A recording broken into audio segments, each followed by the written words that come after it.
Mm-hmm. Mm-hmm. Mm-hmm. Bum, bum, bum, bum. Bum, bum, bum, bum. Not gonna lie to you guys. It's a depression day today. Straight up. It's a depression day today. You know, sometimes you beat the beast and sometimes the beast beats you. Simple as that. Simple as that. I don't know, I'm just not looking forward to this, you know? Just not looking forward to this. It's the cruelty that gets me the most. Like, conservatives are happy that they're abandoning people. Like, they are. You just talk to them for 30 seconds. You realize that they want to spread suffering, that they think people should live in despair and anxiety and depression, that they see torturing the society and dismantling it as a good, right? Like that's all there is to it. It's they're genuinely disinterested in actually building a civil society. Like the best way to build an economy is to destroy the economy. The best way to build a society is to destroy the society. That's the outlook.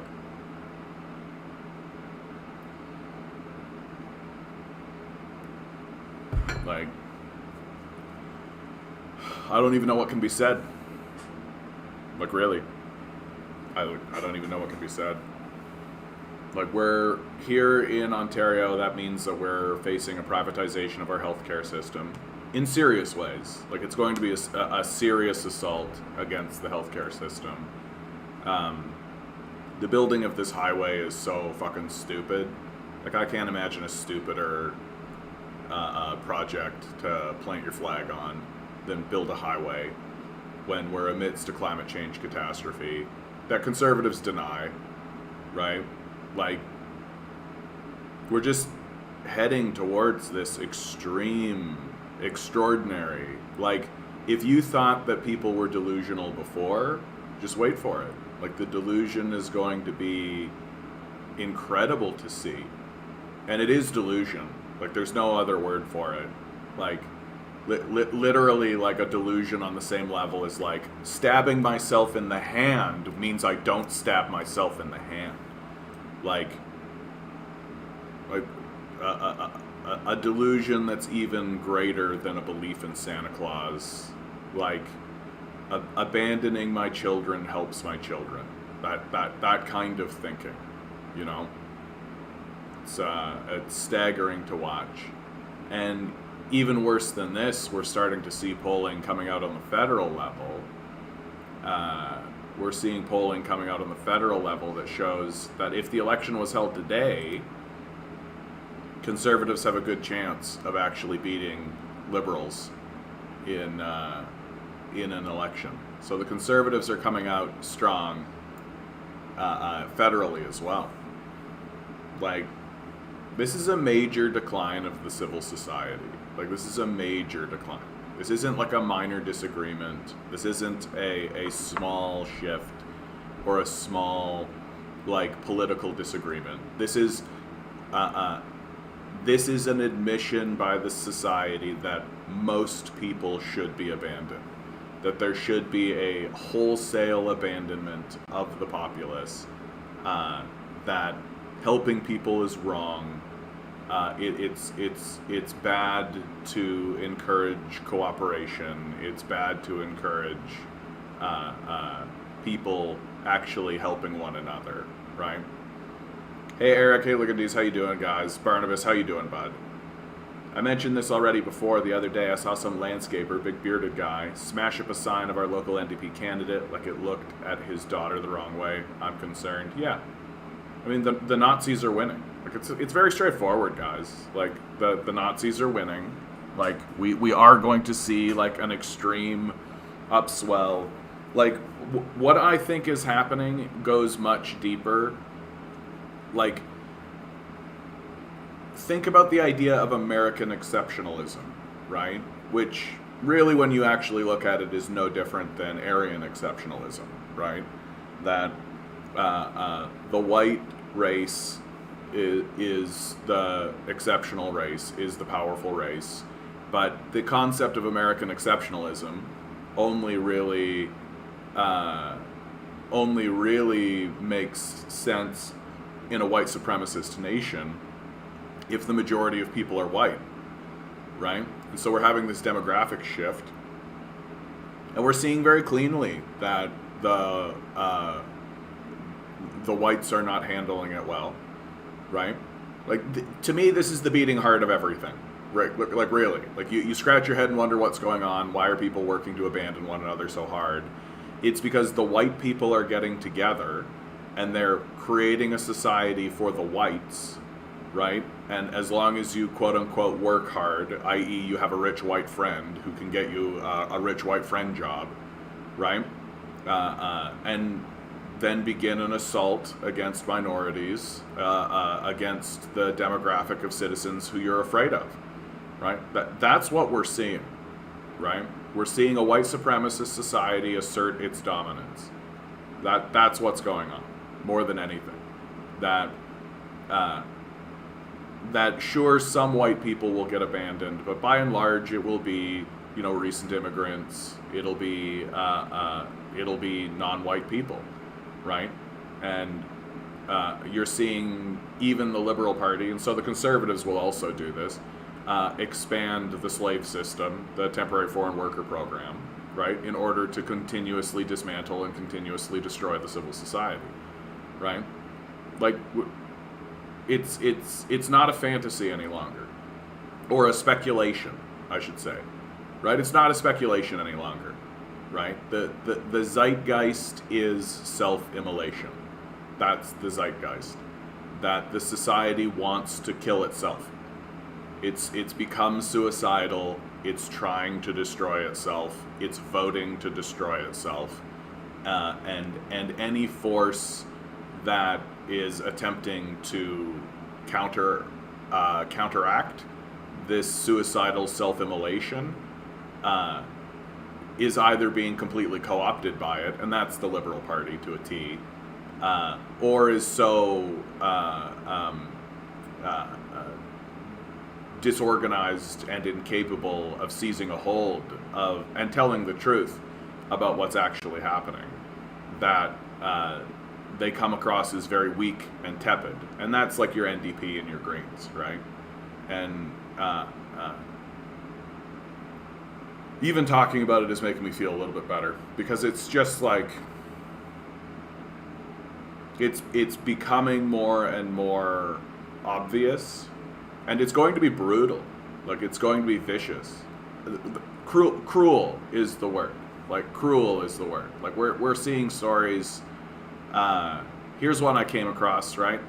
Outrage in Brazil as mentally ill black man dies in police car gas chamber, right? Like, this is the kind of stuff that's going to start happening here.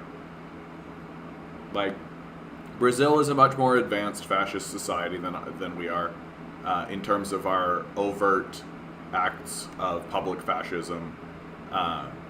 And these are the sorts of acts that are going to start to occur. And the school shootings is all part of it, right? We have become suicidal. There's just no other way to describe it. Like, voting conservative at this moment, I can't think of a more an admission of total immolation and self-suicide, right? Like, it's they outright say out loud that their goal is to destroy the civil society, and we're voting for them. It's just kind of shocking. But I mean, I guess we shouldn't be shocked by it any longer, right? John, did you finally able to wrap your head around the issue with sand? I still have the issue accepting it. I was doing some research today. And of course there are people denying it. Yeah, and say the free market's going to solve the issue. Yeah, blah, blah, blah. Right? Also, it looks like the sand is the number 2 commodity in the world, just behind water. Yeah. And we're just like, it's just another brick wall that we're going to smash into, right? Like, we're a very unintelligent species. We really, really think that we're going to technology our way out of it. But like, anybody who's actually done the research, right? This is one I wanted to read today. So, hey Watson, hey Strifey, how you doing, guys? Major, how you doing? Yeah, a chart showing Canada is doomed. Neat. Yeah, thanks, Major. No, it's gonna be real dark, guys. Like the public displays of violence is when it's going to become like obvious to even the rubes, right? Even to the suicidal, which like this is what this is, right? It's a suicidal death cult, and it's going to get to a place where it's completely undeniable, and one of the things that's going to start happening is public acts of aggressive violence, right? Like conservatives and police just doing things that and I mean, you see a good deal of this already in America, like the public executions of black people. Back in the 80s, you had the bombing of like a city block in Philadelphia by the police. Like, the police are already going around just shooting people. But what we haven't seen quite yet, and we are 100% going to get there, because this is what happens when you're taken over by a suicidal death cult, is the public displays of violence, right? Like, so you think about like when in ancient times when people were defeated in battle, their bodies were paraded around the city, and there was a celebration as they like publicly displayed the corpse of the person who they killed. Like, these are the types of things that are going to begin occurring, right? Like crucifixion in the Roman Empire was a public display of aggressive violence by the state against the citizenry, acting as a tool of repression and fear against the citizenry, right? Don't mess with the state. This is what we'll do. And we are 100% heading in that direction. And I don't think like the public wants it. That's what the zeitgeist is at this point, right? That the public is crying out for fascism. The public wants it. That abandoning the poor, disabled, even other workers, right? Like if you're like a retail worker, right? Like, you know, fuck you, get a better job. And then you do get a better job, and nobody wants to work anymore, right? You mean like when the Italian partisans hung up the body of Benito Mussolini and his mistress in Milan? I mean, sort of. I'm more or less of the opinion that, like, killing fascists is always fine. Like, straight up. Like, I don't have a problem with that. You know? Like, I talk to other lefties and other people, and like they're anti-death penalty, and I'm like, really? You're anti-death penalty? Really? I'm not. Like, I'm not anti-death penalty at all. Like, so some of these people, absolutely. Like I say about the climate change catastrophe, that the designed catastrophe at this point. The people who lied to us about that, like, they should be charged with treason and hung. And I think that is acceptable. Because, like, they're worse than the Nazis by a great deal. Like, by an incredible amount. Like, it's not actually close. Right? Like, but that's not going to happen. Right? Because the citizenry are crying out for suicide. I wonder what those lefties think about gun control and squaring that with Marx on proletarian gun ownership. I mean, the only situation in which I would accept any kind of disarming of the citizenry is if the police were also disarmed. Like,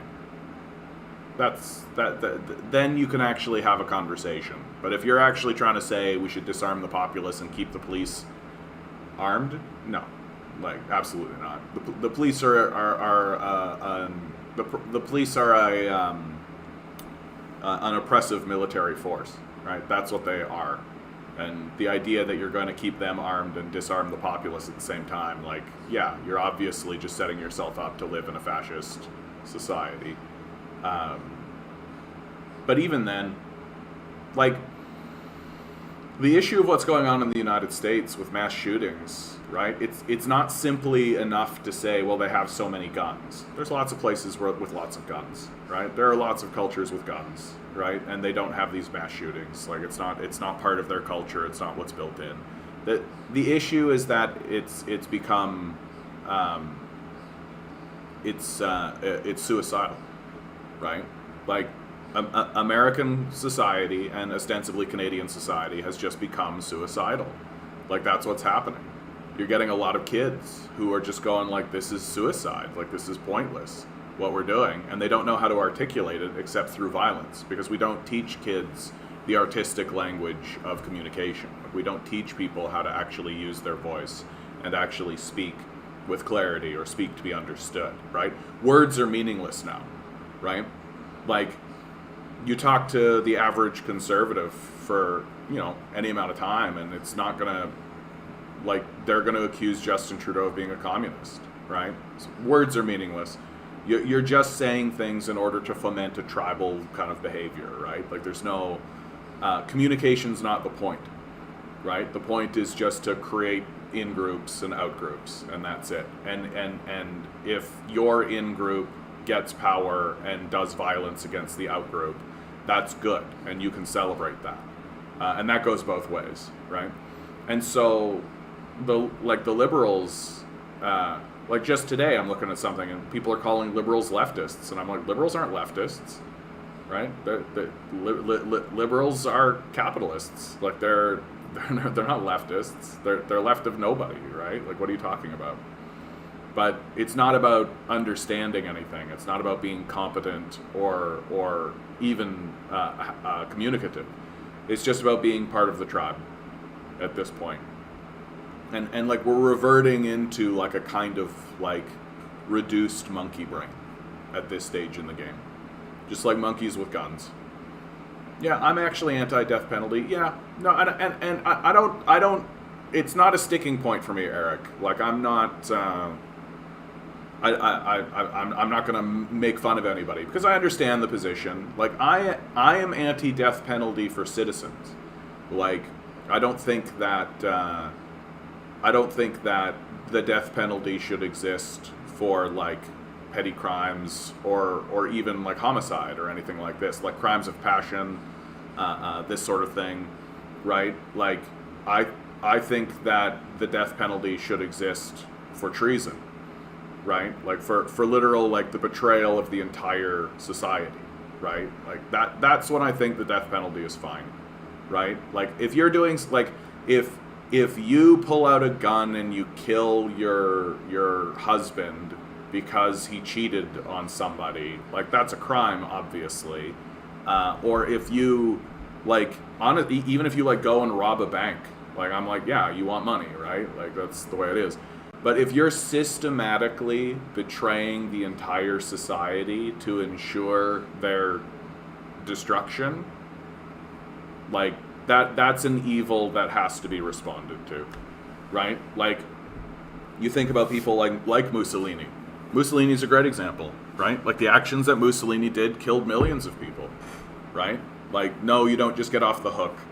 You're not going to spend the rest of your life in some kind of vacation home that's called a prison, right? Like, no, get out of this plane of existence, right? And I'm completely fine with the death penalty under these terms. But like, somebody steals a chocolate bar, no, obviously, you know. The WSWS Perspective today has an excellent take. Yes, let's take a look. Is this the article that we're talking about here? Because I've seen another. Oh, here's a funny one. I can't fucking believe I'm about to win again either. right, from the Beaverton. What was that article I was looking at? I was looking at one that was, oh, come on. Just some Elon Musk bullshit. I must have closed it. Apparently the county that here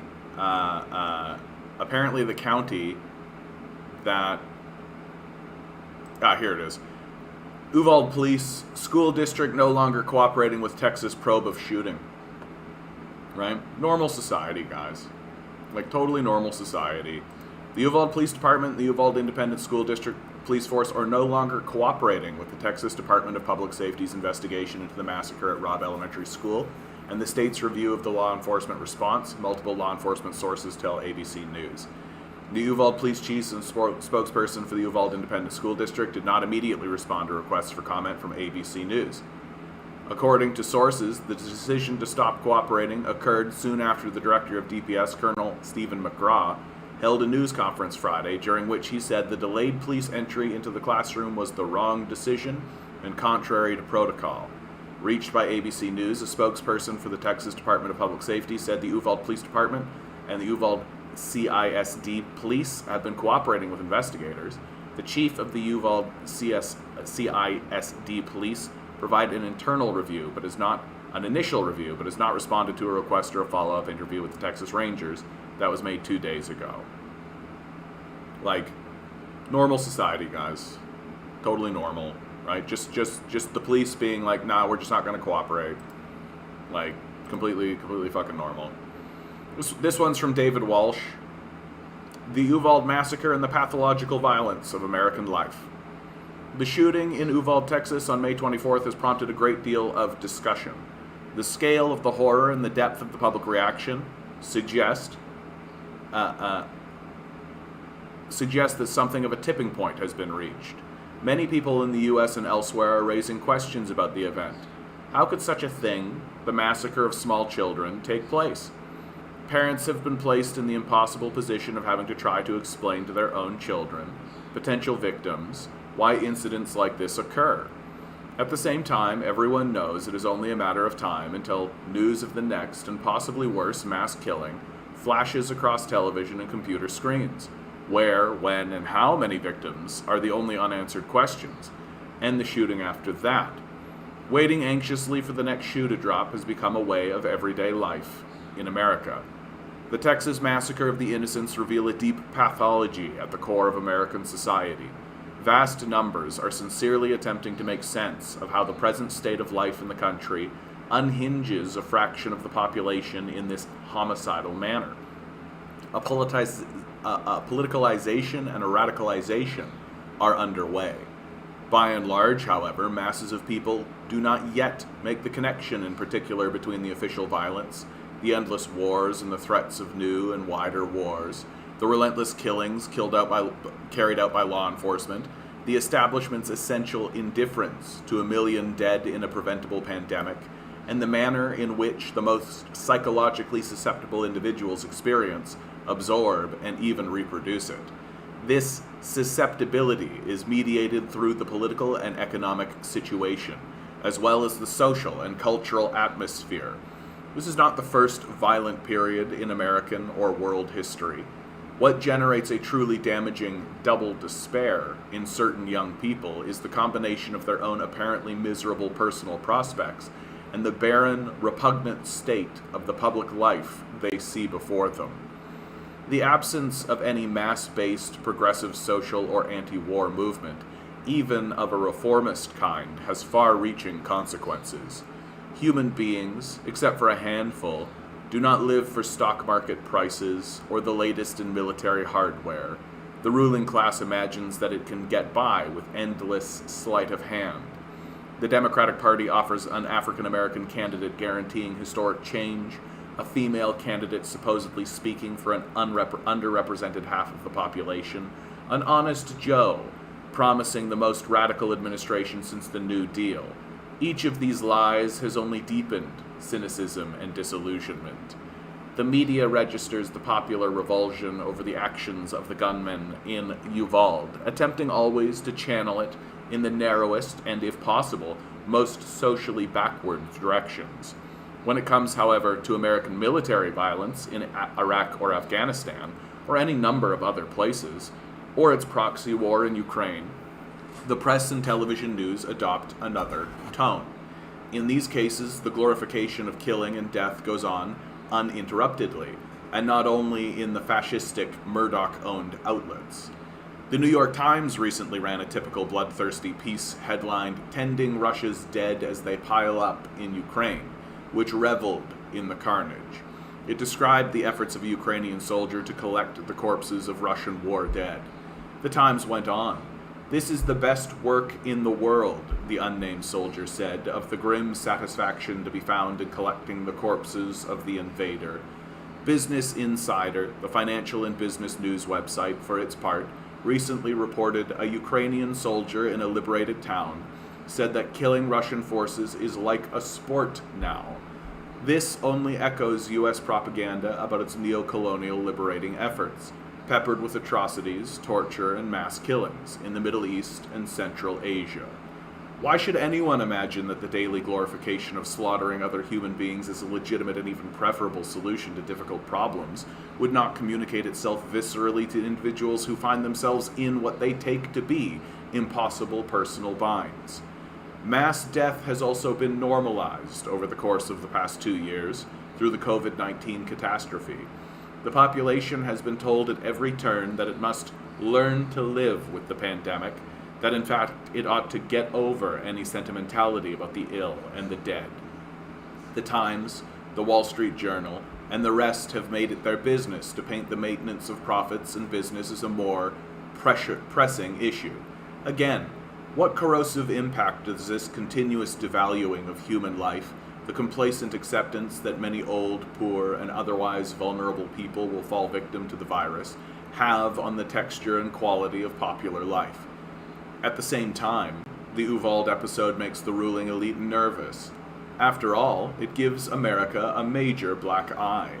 On the NBC News website, Jacob Ware, research associate for counterterrorism on the Council of Foreign Relations, commented bluntly, May 29th, "The school shooting epidemic undermines the U.S. in the eyes of both its allies and its adversaries, damaging its ability to provide leadership on human rights and increasing its vulnerability to enemy propaganda. Tuesday's shooting in particular is likely to damage America's standing in speaking out against Russian violence against children in Ukraine." Guided by this general concern, the Washington Post attempted in an editorial the same day to deflect attention from America's diseased condition by incorporating the Uvalde events into a universal, presumably inexplicable process in which young lives are cut short. Young people, the Post concluded, continue to be deprived of their lives and their futures by neglect, greed, orchestrated hatreds, or delusional aggressions in places from Ukraine to Uvalde, Texas. Indeed, there's a link between the deaths in Uvalde and those in Ukraine, in a conflict deliberately provoked and now stoked by Washington, but it is not one the Post, the personal property of the richest men in the world, chooses to spell out.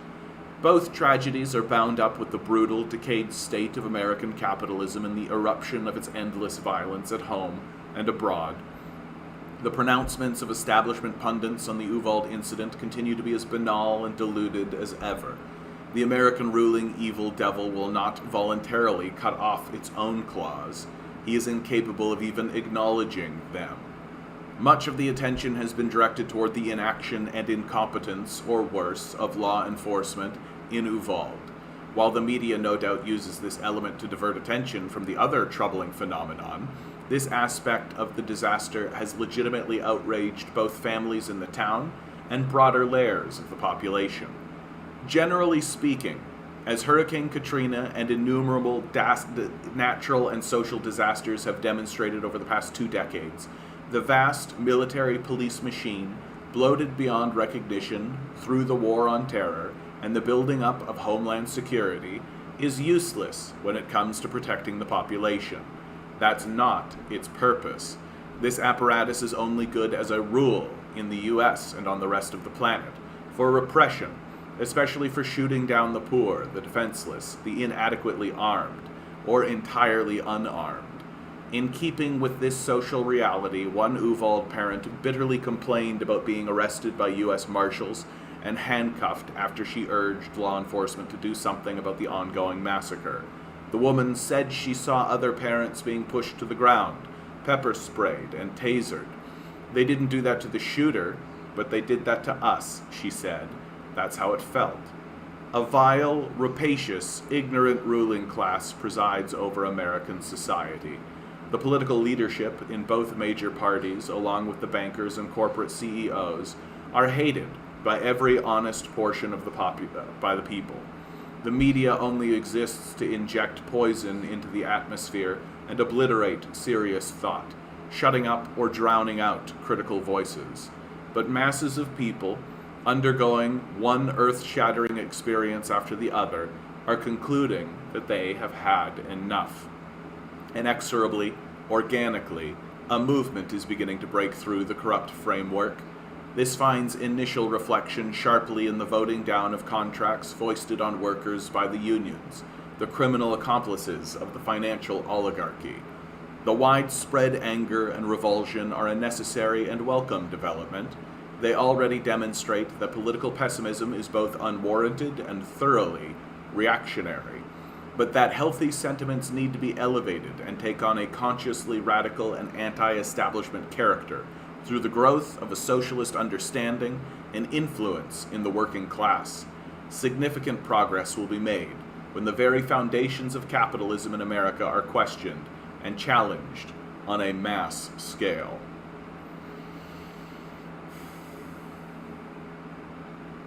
I have a question. Good to see you, Rusty. What use is a Bill of Rights if you're homeless? Yeah, I mean, a suicidal culture has no laws. It's very straightforward. Like, every law is just an opportunity. It's just opportunism by the ruling class to dominate the poor. Hey, Clara, how you doing? And so, like, if you're homeless, if you've been abandoned, right, you don't, like, laws. Like, what the fuck are you talking about? Like, there's no laws. Like, I don't know why people seem to think there is such a thing in this configuration of this society. Like, imagine if you were watching a movie, a Robin Hood movie, right? Any of the Robin Hood movies, and the whole time the person you were with or you yourself were saying, "Well, why doesn't Robin Hood just follow the law?" Right? You just should follow the law, right? Like, you would think that such a person had a mental illness if they said that. Like, obviously, the Prince John and his cadre and the sheriff are corrupt. Like, obviously, they don't give a shit about the law for themselves. They don't apply the law to themselves, right?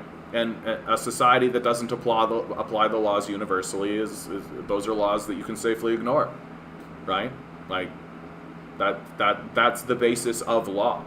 The whole idea of law in the first place is that it's applied universally, and if it isn't applied universally, then you can ignore it too, right? So this idea that, like, America is a society of laws, no, it's not.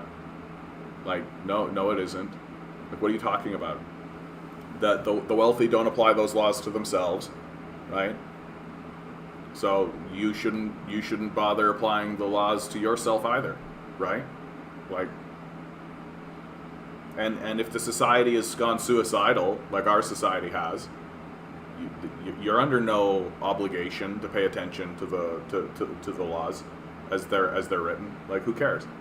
Like, all of these institutions have been corrupted entirely, right? We're on the path for self-immolation. Like, we're going to burn to death doing what we're told. Really? How lame. Like, how pathetic. Watson, I was wrong yesterday. Road trip. A vast system of human-made caves from 1,000 years ago has been discovered in Iceland, and they're linked to ancient mythological writings by the Vikings. Neat. Yeah, I saw something about this, Adam. I saw something. Is there sand in these caves? Major.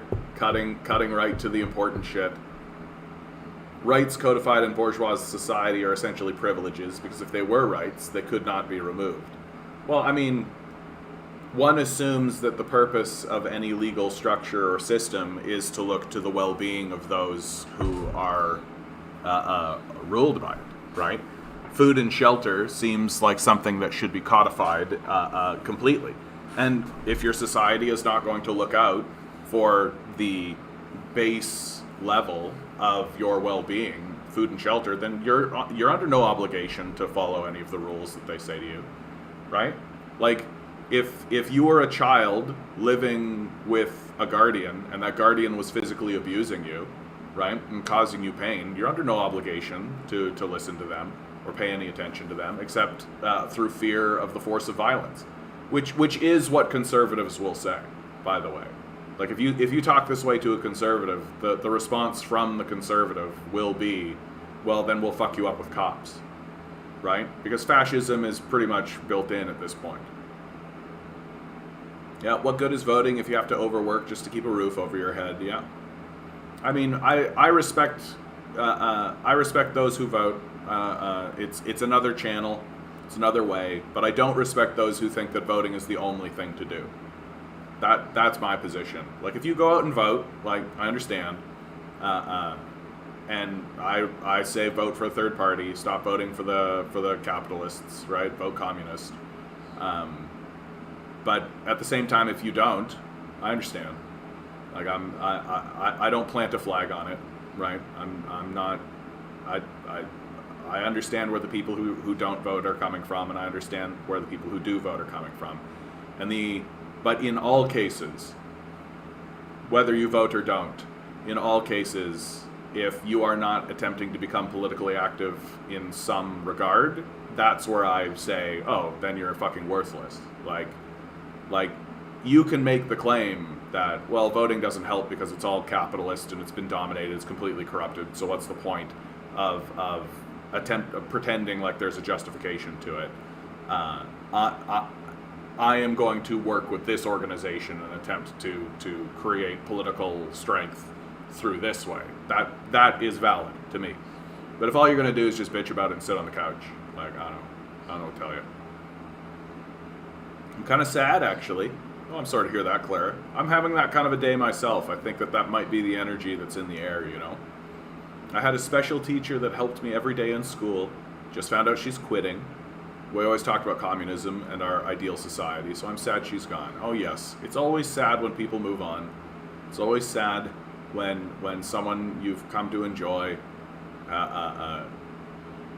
goes into a new pursuit, right? And the system of capital is designed this way. It's designed to be disruptive in this manner, right? No one actually knows anybody, right? Where our connections to one another are convenience, right? At best, where all of our relationships are just relationships of convenience. Like, the people you work with, right? Like, you don't hang out with those people really, and you probably don't. You probably wouldn't. You wouldn't even know them if it wasn't for the fact that you're all just tied into this enterprise at this moment in time in this one place, right? So it's designed to be that way. Like, the last thing that the capitalists want are people with strong connections to one another in a community way, right? Capitalism works hard to destroy communities because that's how you can spread Malay, and then you sell people a solution to the malaise that you create.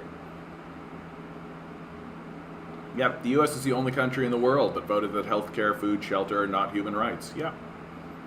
Like, the decline is in front of us. I only vote now because at least no one can idiotically say to me, if you don't vote, you don't have to complain. Yeah.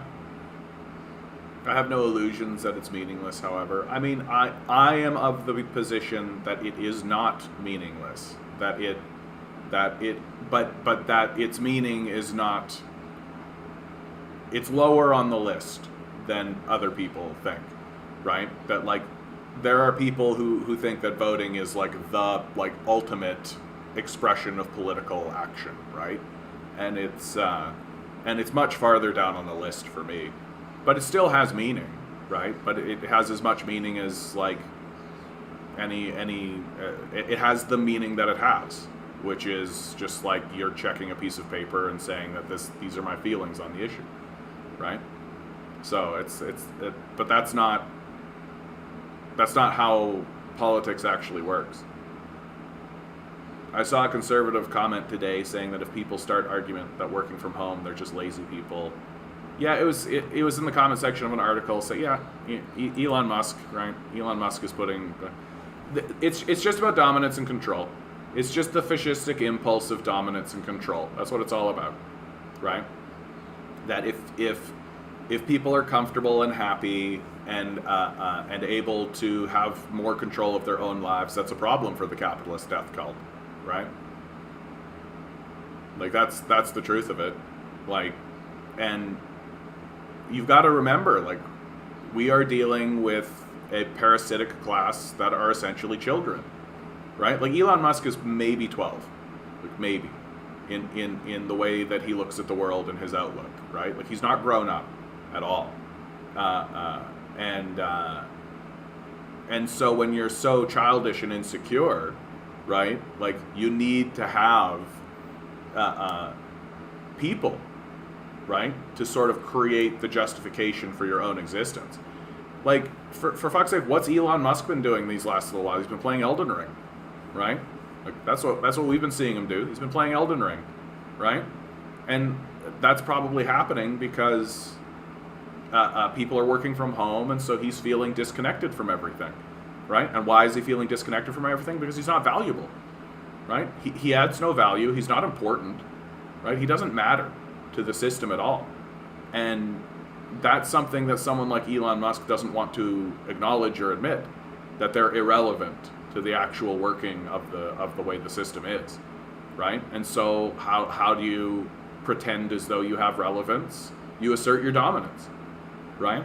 In this childish sort of a manner, right? And you just inflict yourself on people, right? That's how you ensure that I'm an important person, and I'm important in this conversation, right? I matter, right? And I'll prove it. I'll prove that I matter. I say that people have to come into the office, and so they will. I matter, right? It's just petty childishness. That's all it is. She told me she was quitting because of this capitalist system. She couldn't take it anymore, so I'm happy for her in that sense. Well, hopefully she's moving on to greener pastures. It's not even participatory democracy anymore, yeah, other than on election day, yeah. No, I mean, like, and here in Ontario, it's just getting ridiculous. Like, you've got ridings where there's like 200,000 people per riding. Like, it's the idea that there's any kind of democratic force happening with that on those sorts of numbers. No, this is why I keep saying, right? Like, organize locally. Start to try to get things pushed through in your municipality, right? On the local level, right? Like the more you can make it your immediate people immediately around you, right? And we should be, and I'm saying this for myself as well. I say this out loud all the time, and part of the reason why I haven't been pursuing it is because I still feel as though I can be dislocated at any moment. But we do need to be creating like social groups, right? Groups that surround, like doing a book club is an important thing to do, I think, right? Like just attempting to get more people locally situated so that you can have voting blocks, so that you can have power blocks that that when you go places, like if you go somewhere and 50 people go with you, that's an impressive amount of people, right? And if you can make that it so that you have a strong, like, the reason why someone like Martin Luther King was so hated was because when he went somewhere, thousands of people went with him, right? Like that, and how did he manage that? He did that by creating local power, right? And that's sort of the problem with what we're doing here, is that our power is not local. Like we're a solidarity group so that we don't feel isolated, right? And so that we can talk to one another about our experiences and express our anxieties in a place of safety, right? Which I think is important, and I'm glad that we're here, and I'm glad that you're here, I'm glad that I'm here, I'm glad that we're doing this. But in terms of actually building power, this isn't actually going to be the way to do that, right?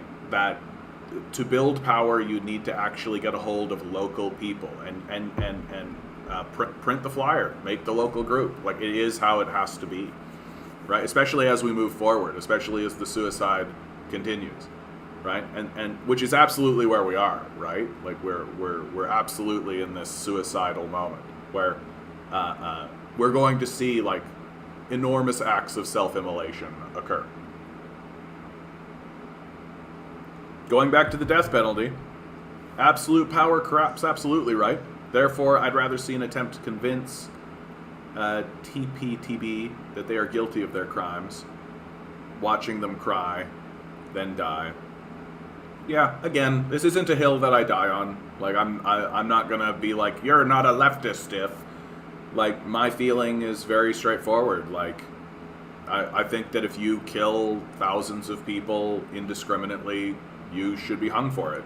Like, I don't think I'll ever be talked down from this, you know, like,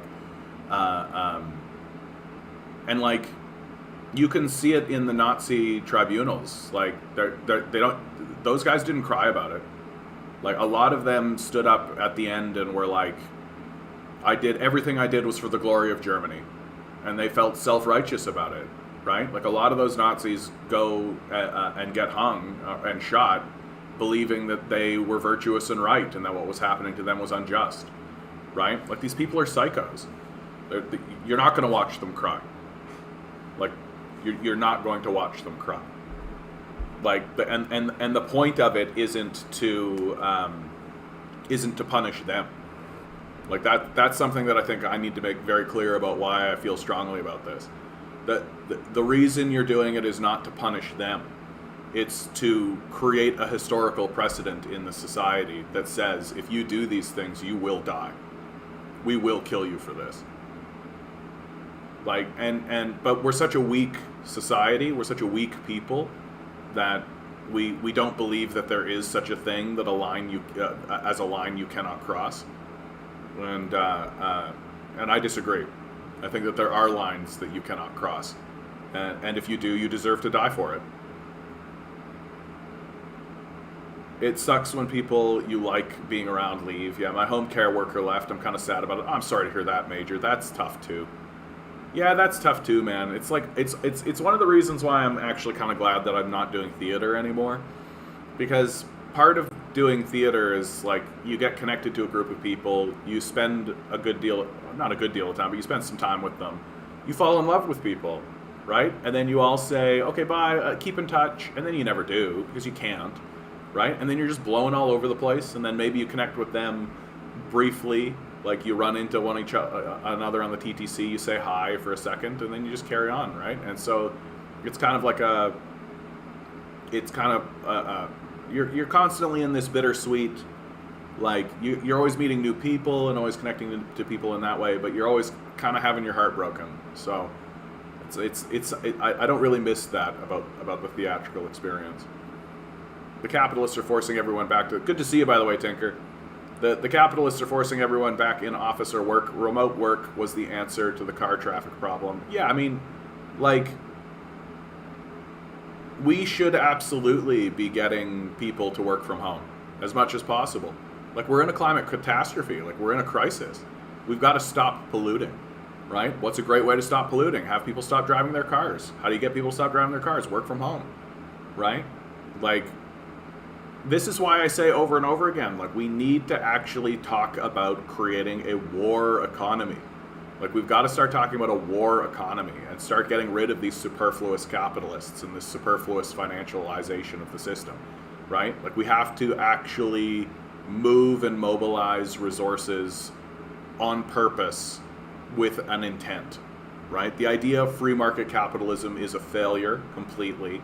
And the way to combat this is to actually be talking about a war economy, because right now we're not doing that, and we're seeing the results. It's a total disaster, right? And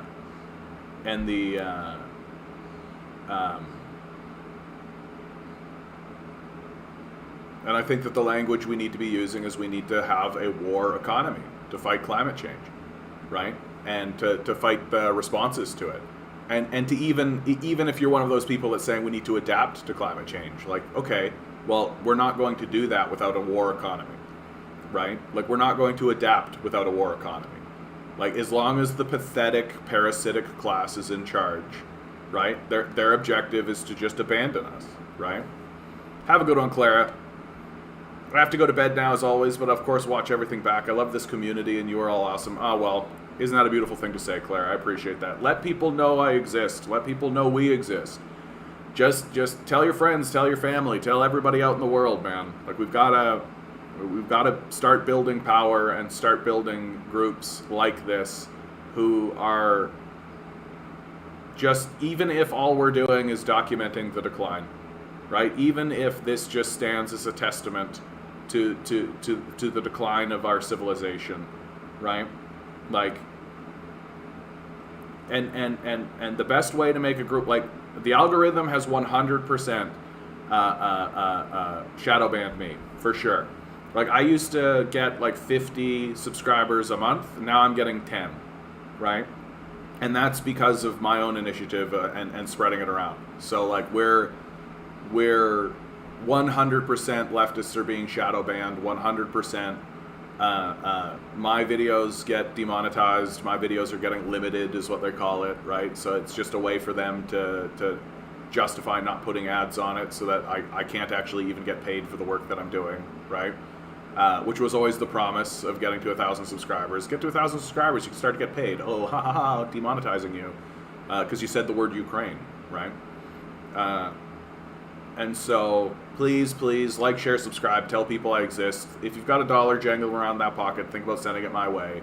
If you send it to the Patreon, you get into the Discord, where we continue. You can see, like, I've got the Discord, like, we're lots and lots of activity, lots. This is just the memes too. I got the general.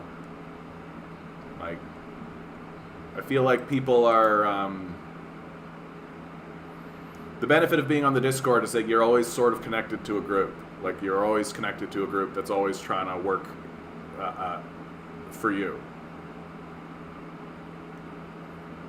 Generally speaking, the death penalty is always for the regular Joe, but not for the elite. Yeah, of course. Like, that's the talking point. Like, that's the reason why people are against the death penalty, right?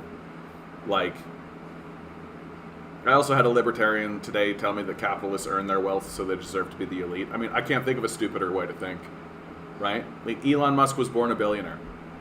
Like, what the fuck are you talking about? Earned their wealth. Like, what the fuck are you talking about? It's just stupid. Like, I'm so over it. Like, I'm not gonna be nice to these people anymore. Like, they're so stupid. Like, it's such a stupid thing to say. Like, you literally can type in, like, where did Elon Musk get his wealth from? Oh, his dad owned slaves, threw them into emerald mines. Like, yeah, you'd be a billionaire too. Like, it's not hard to do. You just need to be willing to be a slaver, right? During apartheid South Africa. And then, like, somebody like, who's the richest Canadian? David Thompson. He was born a billionaire. Like, literally a baron. Like, what the fuck are you talking about? It's just stupid. And we should, and like, these people are stupid. Like, and they're stupid on purpose. Like, it's just time for us to, it's just time for us to accept that, like, the project of stupefying the populace has been successful. We're stupid people. And like, what Watson's typing here is case in point. New Star Wars series to explore backstory of the Mos Eisley Cantina band, the Beaverton. Yeah. Like, it's just stupid. Who cares? Like, who cares about this Obi-Wan thing? Who cares about the Mandalorian? Who cares? Like, it's just stupid.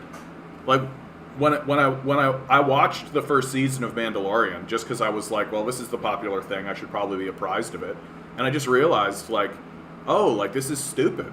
And it's like Baby Yoda, are you kidding me? Like, Baby Yoda's super cute and adorable, right? But, like, you'd have to be a moron not to think, like, yeah, they obviously made, like, a cute little Yoda to sell toys. Like, you've got to be a complete dunder, right?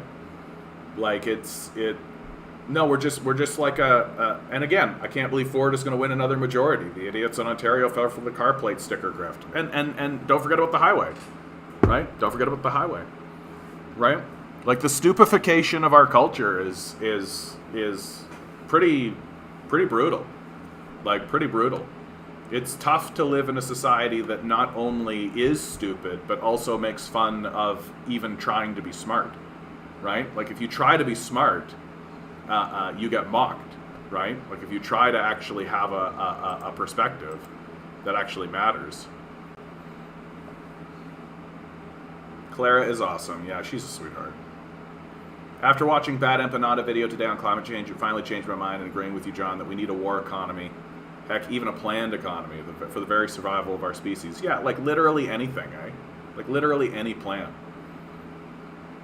Wait, you were demonetized? My videos, every single time at the end of a live stream, they put the live stream video is limited, right? Which means that they're not going to put ads on it.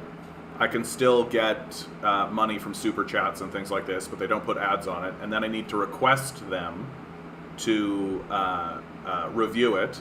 And I would say like 99 times out of 100, it comes back and they say, okay, this is fine.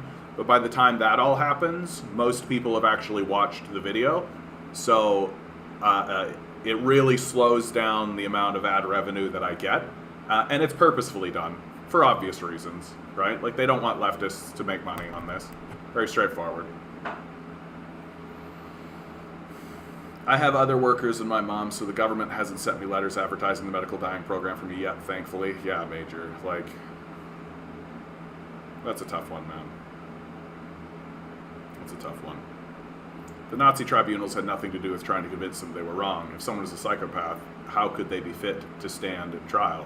That's a good point. Like, if they were legitimately had, like, a mental illness of psychopathy, then you could make the argument that they wouldn't be fit to stand trial. No, but the Nazi tribunals were like that was a major social event that had to happen. We need major planning to change our global system of free market. Yeah. No, the global system of free, like, it's collapsing. It turns out that if you let chaos reign, it doesn't work. The Nuremberg trials were more about the ruling class expunging its radical elements and trying to purify itself and rid itself of its ideological crimes. Well, and I'm actually you guys are like, you're right. Like I'm not fighting you on it. I'm actually far more cynical about the Nuremberg trials, which is like, I think that the capitalists understood, and I think purify is exactly the right thing.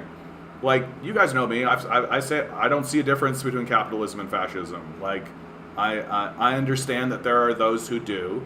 I understand that there are those who say, like, oh, well, fascism is just a subsection of capitalism, right? That you've got like fascism, liberalism, conservatism, and even social democracy can fall under the capitalist umbrella, right? So they all have that kind of thing. Whereas I'm just like, nah. Like, I don't see a difference between fascism and capitalism. Like, to me, they're one and the same. That if you want to create like a distinction, then you're all you're doing is when all you're saying is that when the system of fascism is petting you, right? That's a different thing. When I don't see it that way, I see it as one thing, right? It's still just a psycho trying to convince you that they're nice, and that doing something like the Nuremberg trials was important for the capitalist class because it was an attempt to create a distinction between fascism and capitalism when one doesn't exist, right? That it allows capitalists to point at, when capitalists do capitalist stuff and say, oh no, that's not capitalism, that's fascism, right? And then when, and near as I can tell, the only distinction that seems to matter between capitalism and fascism is that when the victims are foreigners, especially non-white foreigners, it's capitalism. But when the victims are white people and us, it's fascism. That seems to be the only distinction. So George W. Bush goes into Iraq and Afghanistan, blows them up, steals their resources, literal death squads going through the streets. Capitalism. Russia invades Ukraine, fascism, right?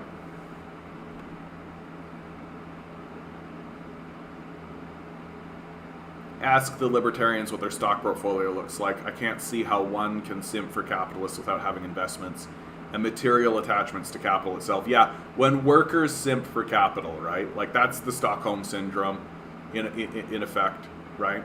There's a lot of like mental illness in this, guys. Like there's a lot of like gaslighting. There's a lot of just like self-deprecation, right? Like people genuinely believing that they are lesser, right? So just people who have no self-worth, right? Who don't actually. This is why I think it's so important. I say at the end of every video, right? You're a quantum being, right? And I mean that quite literally, right? Like that's not a spiritual thing. Like you're literally manifest into this world randomly without your consent, right? You have exactly as much value as anything else that's gone through that process, right? Your worth and Elon Musk's worth are exactly the same. Exactly the same, right? Because you're both born, you both have experiences, you both die, right? You're here for an extremely limited amount of time, and instead of pitting ourselves against one another, it would be far wiser for us to try to just make this place nice, so that when people are generated into it in this manner, right, it's nice. Like, I don't understand how that's controversial at all. And this concept of people needing to earn it is so childish and stupid. Like, it's a stupid way to look at the world.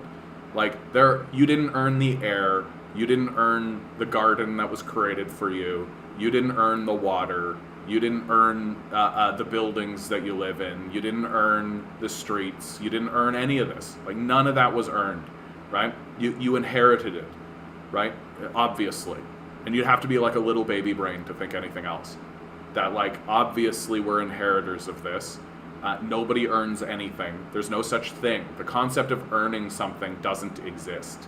It literally doesn't. It's just a fantasy that fascists say to themselves to inflate their ego and pretend like they're the hero of their own story, that they author their own fate, that they're more powerful than the system that spawned them, right? Like this is the narcissism that exists within our society, that you don't actually earn anything, right? And you know how I know that's the truth? Because you're gonna die, and then it's gonna die, and then it's all gonna blow away into dust anyway. Like, there's no earning in it. Like, what the fuck are you even talking about? There's just existing and not existing. You're just here or not, right? And if you had a brain in your head, right, which libertarians don't, but if you have a brain in your head, you look around the world around you and you go, oh, we should make this place nice for people, right? But there are all kinds of really dumb ideas that exist, like people who have different skin colors are inferior, right? Like that's a baby brain. Like, that's just a baby brain. You're not much smarter than a 2-year-old if you think that way. And people who do think that way, you can't trust anything they say. The Book of Boba Fett was just substanceless attempts at fan service. Yeah, let's put all the cool characters together. Yeah, like the Star Wars stuff. Like, you go back and watch the original Star Wars, and it was hitting at emotional truth, right? Like, this is the thing, okay? You want to get into, like, the importance, like, escapism is escapism, and it's fine. I have no problem with escapism. Neil Gaiman said the only people who don't want others to escape are jailers, and that was a very poignant moment in my life that changed my opinion on the concept of escapism. But even escapism can have emotional truth, right? And the original Star Wars series, the trilogy, had emotional truth. And there was some capitulation, like there were some things that they were obviously doing to sell toys and all that kind of stuff, fine. But like, it still carried in it an emotional truth, right? Like a rebel alliance against an overwhelming imperial force, right? Like that has an emotional truth to it. Everything and like everything after that has just been a series of cynical fan.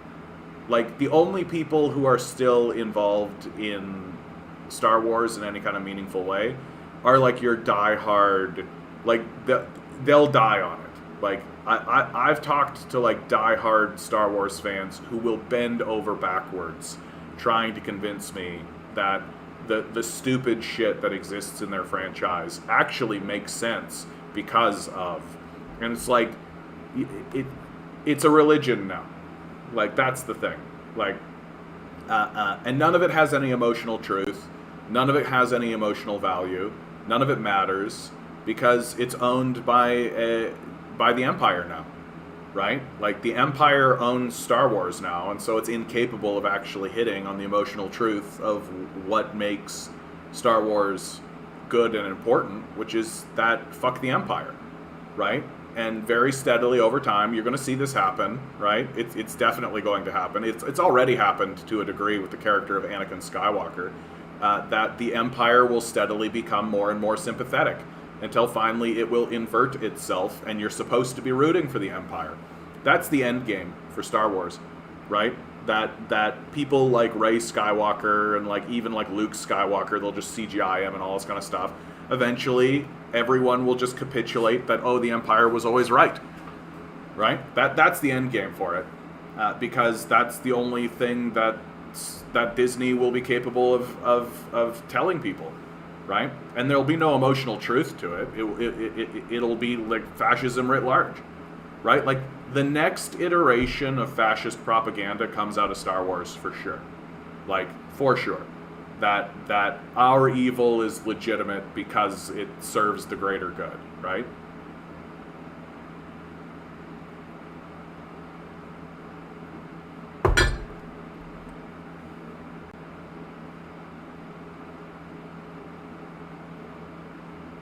I was told by a workmate that using terms like supply and demand and describing mid-20th century recessions was using big words. Like, yeah. I've seen many conservatives who try to argue that fascism is a leftist movement because of state-owned enterprise. Like, what are you talking about? The fascists were amongst the first capitalists to do privatization, right? Like, this is the stupidity that I'm talking about. Like what the fuck are you even talking about? The fascists were directly funded by industrialists so that publicly owned resources could be privatized. Like, it's just stupidity at this point. Like, you've got to try to be this stupid, right? And I really do think that, like, it's no longer just stupidity. It's a stubborn desire to be stupid on purpose. Like, they want to be stupid, and they're happy to be stupid. Hey, Nova Scotia, how you doing? Capitalism contains the seeds of fascism. I see why people come from it from that perspective. Like, and again, it's another one of these, I don't die on this hill. Like, I get why people want to create, like, subsections, that capitalism has fascism within it, but it also has these other things and all this, but that's not my position. I don't see a difference between capitalism and fascism. I think it's all propaganda and theatrics.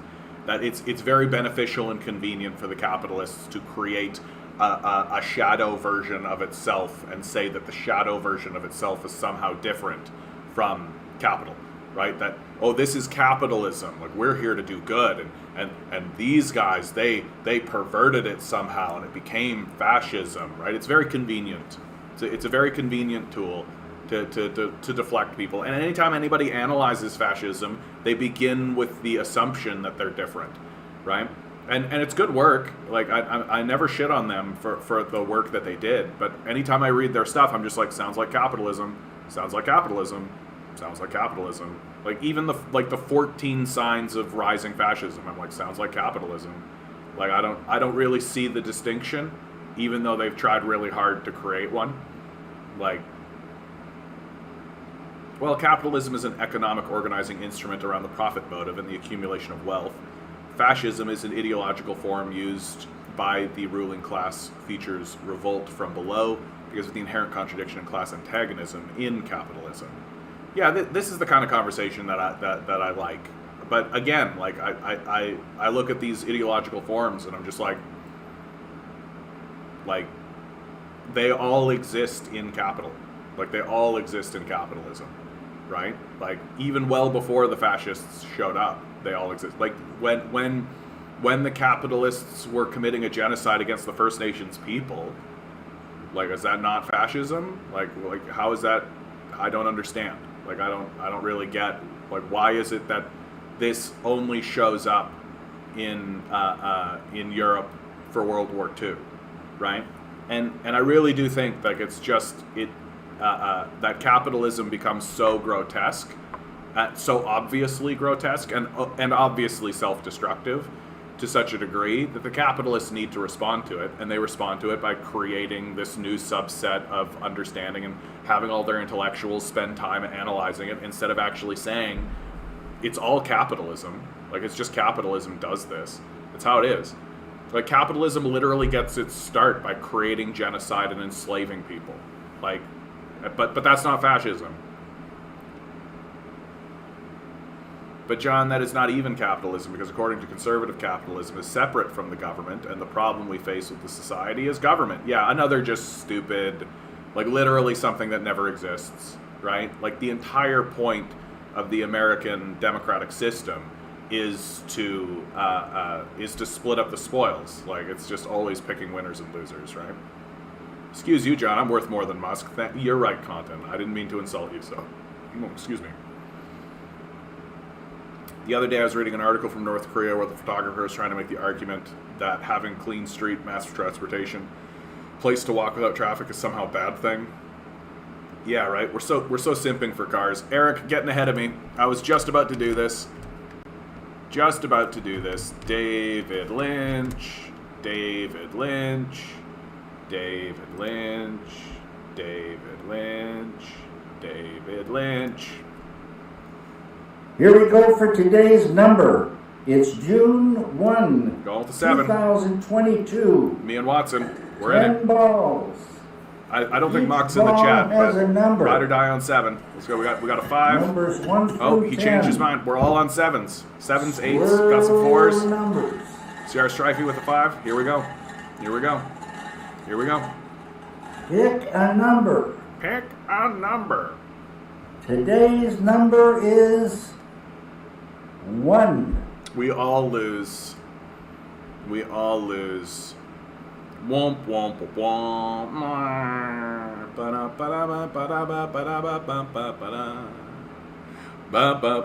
How dare you, sir? David Lynch is not a fascist. How dare you, sir? Okay. So, as keeping with tradition, I think 1 is literally, yeah. Ugh.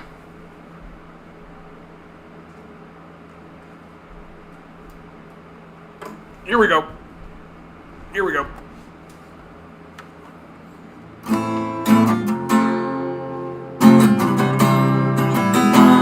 Gotta tune it. This is the quality content that you guys sign up for. It's watching me tune my guitar.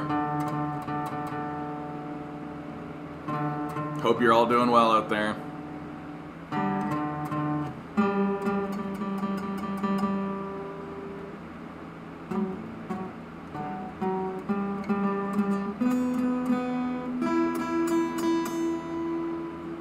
I mean, the diseases did happen.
Trying to give it up, and this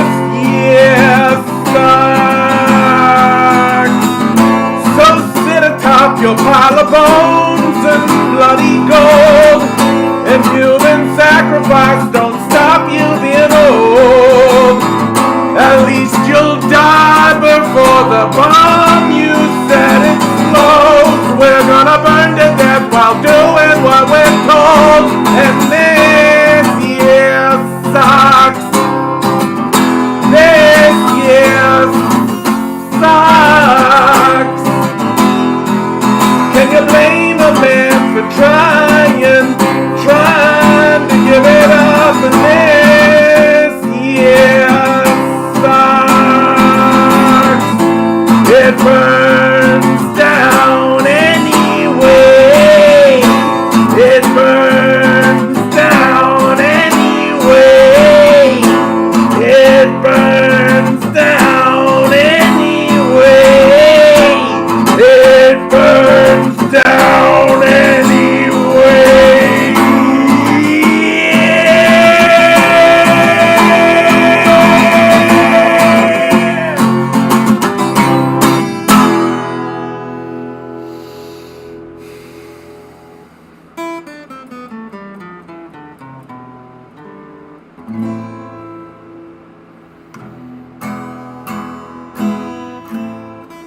Thank you, Major. Appreciate that. Man, looking forward to getting to that open mic night, man. Looking forward to getting to that open mic night. It's going to be good.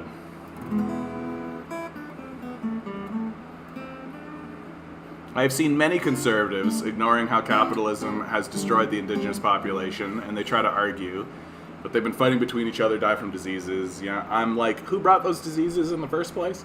What about the stealing of land that the U.S. government did and give it to the capitalists? Like, we are really, like, again, Eric, like, these people are not responding to rationality. They want to have a fight about it. Like, they want to have a fight about it. That's really what it is. Like, we could just not, right? We literally could just create a society in which everybody has access to food and shelter. Everything's really nice, right? Like,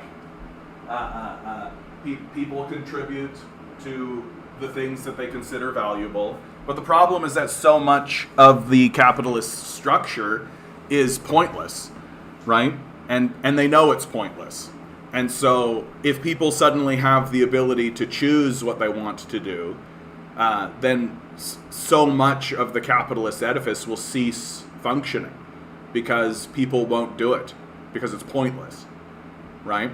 Like that's the big lie about what's going on with the no one wants to work, right? Yeah, like no one wants to work for pointless enterprises. Like no one wants to do things that are destructive or stupid, right? Like and the major delusion that exists within the conservative ethos is that capital is voluntary. This is the major delusion that exists within the conservative mindset. Like, if you can convince yourself that what's happening is happening on a voluntary basis, then you can say anything you like. You can say literally anything you like, because you don't live in reality, right? Like that, and that's the major, like, there's a lot of delusion within the conservative ethos, but to me, that's the linchpin, right? Like, if people believe that what is happening is voluntary, like, oh, just go get another job, right? Just do that kind of, like, you can believe what you like. You can say what you like. You don't need to acknowledge the coercive nature of the structure.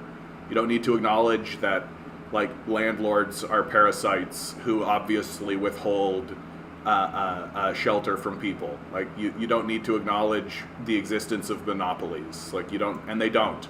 Right? They just don't, right?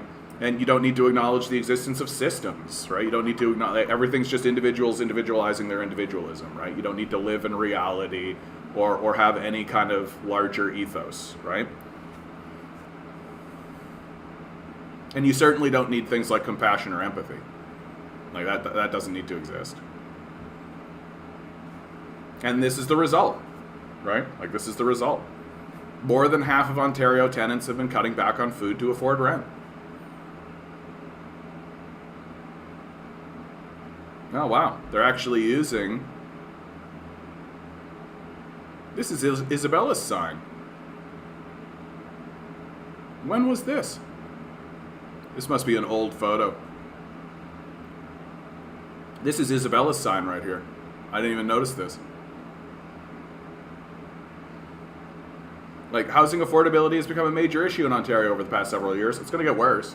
We're electing Doug Ford, right? Like, Doug Ford is likely going to do things like remove price rate. Like, here in Ontario, you can only raise rent so much per year, right? And it's like 2% or something like that, which of course they do every year.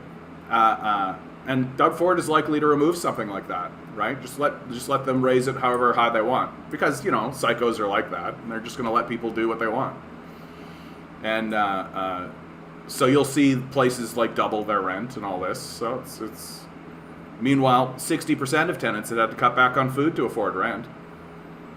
Like, what do you need? What do you need to see to understand that your society is in a free fall? Right? Like, what are we going to have to see? Like, what are these conservative types actually going to have to see? Like, and the trouble with a question like that is, like, they're already seeing mass shootings. Like, they're already seeing, like, public executions. Like, they're already seeing, like, fairly grotesque things occur in their society. Like, there's already homelessness. Like, they're already seeing all of this stuff, and it doesn't convince them. It's unswaying to them, right? Like, we're going to have to ask, like, the serious questions of, like, what type, like, how are we getting this kind of citizen? How are we generating this kind of citizen that can see these overt, obvious, grotesque atrocities already, and already are unswayed by them, right? Is there a bottom? Like, what are the depths? Like, what is going to have to be seen? And, like, people still work to, like, justify the nuclear bombardment of Hiroshima and Nagasaki. People still work to justify the destruction of Vietnam, Laos, Cambodia. Right? People still work to justify these overt genocidal atrocities. So is there a bottom? Like, are we actually going to see a bottom to this? Or are we actually on, like, a major down decline? Like a biblical decline, you know? Of, like, you will experience 1,000 years of this, right? Is that what we are witnessing?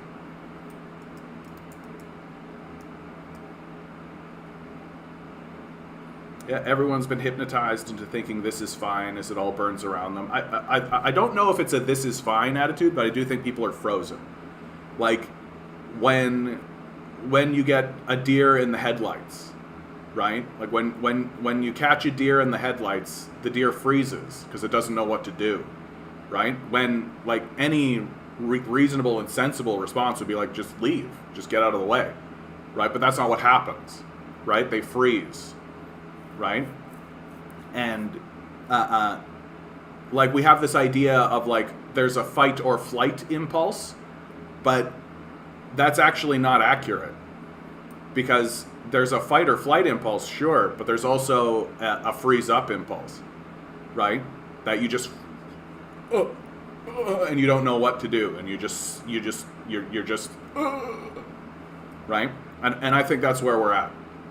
People don't know what to do. People don't know what to make of what's happening, right? And there's very few voices, hello, how you doing, who are even attempting to make sense of it, right? Like, our media certainly doesn't try to make sense of it, right? Our media is completely disincentivized to make sense of it, and is in fact completely incentivized to ramp up the confusion, right? Keep people calcified, keep people misunderstanding what's going on, because it's the only way that you can keep people away from concluding what's obviously the truth, which is that the system of capital is a complete and total failure. Like, an abject. Honestly, I think the people will only change when there's total systematic failure, just like the Book of Revelation prophecy or the fall of Babylon. We can even make the argument that the Bible made another prophecy where Jesus said you shouldn't build your house on sand, Yet our entire society foundation is built on sand. The Bible was right again. I mean, the Bible is useful from like to have an understanding of humanity. I think, like, anyway, I'm not going to bother getting into that conversation. Like, I don't put much stock in like literal prophetic, but like at the same time, sand rant again. No, I'm not going into it. I can't. It's too stupid. It's too stupid. Like,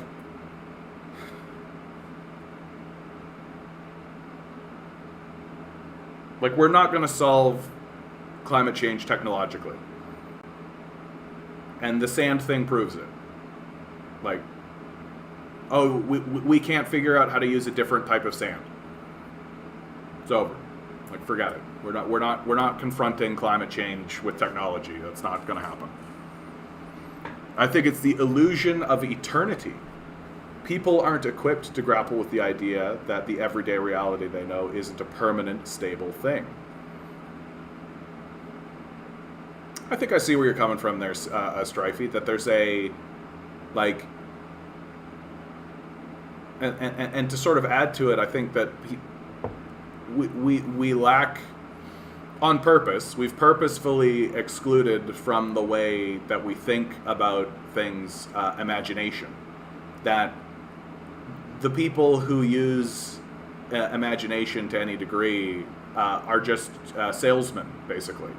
Like, they're making art, if you want to call it art, that is just designed to distract the masses for a small period of time. It's not actually attempting to inform or critique or even be particularly interesting in any kind of way. Just literally like our collective imagination is the equivalent of dangling keys in front of a child, right? And we certainly don't have anybody who's imagining a type of future without capitalism involved in it, right? We certainly don't have anybody who's actually attempting to grapple with the idea that things could be different than how we are now, right? And so if you don't have anybody who's dedicated to this idea that things could be different than how they are now, then everybody just calcifies into this, believing that this is the way it is. And you can hear that articulated amongst the capitalists themselves. Like, they'll say that capitalism is natural, right? Like, the way the kings and chiefs of old said that their system was natural too.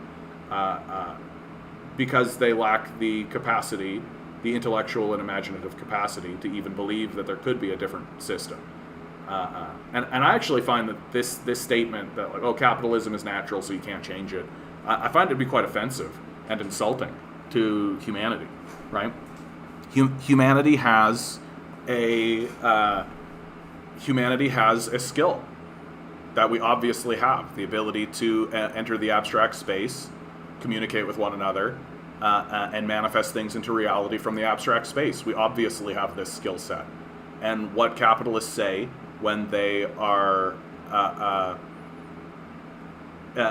when they say that capitalism is natural, right, so you can't change it, what they're basically saying is that the skill set that humanity has is worthless. And it's a deep insult to humanity that we should treat as an insult, and I do. Mocked, sorry, bud, it was a 1. I know. I thought of you while it was happening. I thought of you while we did it. And I was ride or die on a 7, but a lot of us were. A lot of us picked a 7 this time around. And nope, it was a 1. I believe it. It's going to happen, Mocked. It's going to happen. Ezra, part of the book of Jeremiah, that you can relate to communism. I don't know if I understand the sentence, Nova Scotia. Ezra, Nehemiah, Esther, Job. Ezra is its own book. So is Jeremiah. I mean, most of the Bible, it relates to communism, right? Like, these principles of free market, like these principles of like let the market decide and all this kind of stuff, there's not a drop of that in the Bible. Like, quite the opposite. Like, most of the Old Testament is like, if you actually read like Leviticus and Deuteronomy, it's a way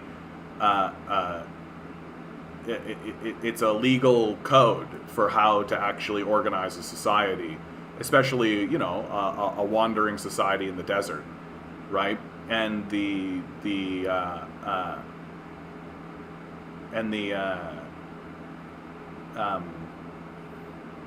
and it had nothing to do with like free market capitalism. Like quite the opposite. Like everything was about sharing. Everything's about like how do you survive together as groups of tribes, right? How do you organize yourselves? How do you maintain order, right? How do you have a set of codified laws, right? Most of the I think most of the conservatives that exist today, if you attempted to do something like what the Bible was doing, they would call it authoritarian, right? Because authoritarian means passing laws and following them. Capitalism is natural to the ruling class because it comes out of feudalism, and that was natural to the elite families of Europe for 1,000 years. Yeah. Well, and feudalism itself is a shift away from it comes out of the collapse of the Roman Empire, right? And it was Michael Parenti. Michael Parenti actually had a really interesting lecture that he gave. I first ran into Parenti not as a social commentator on communism, but for his lecture on Julius Caesar. And his point was that Julius Caesar was actually executed because he gave concessions to the poor.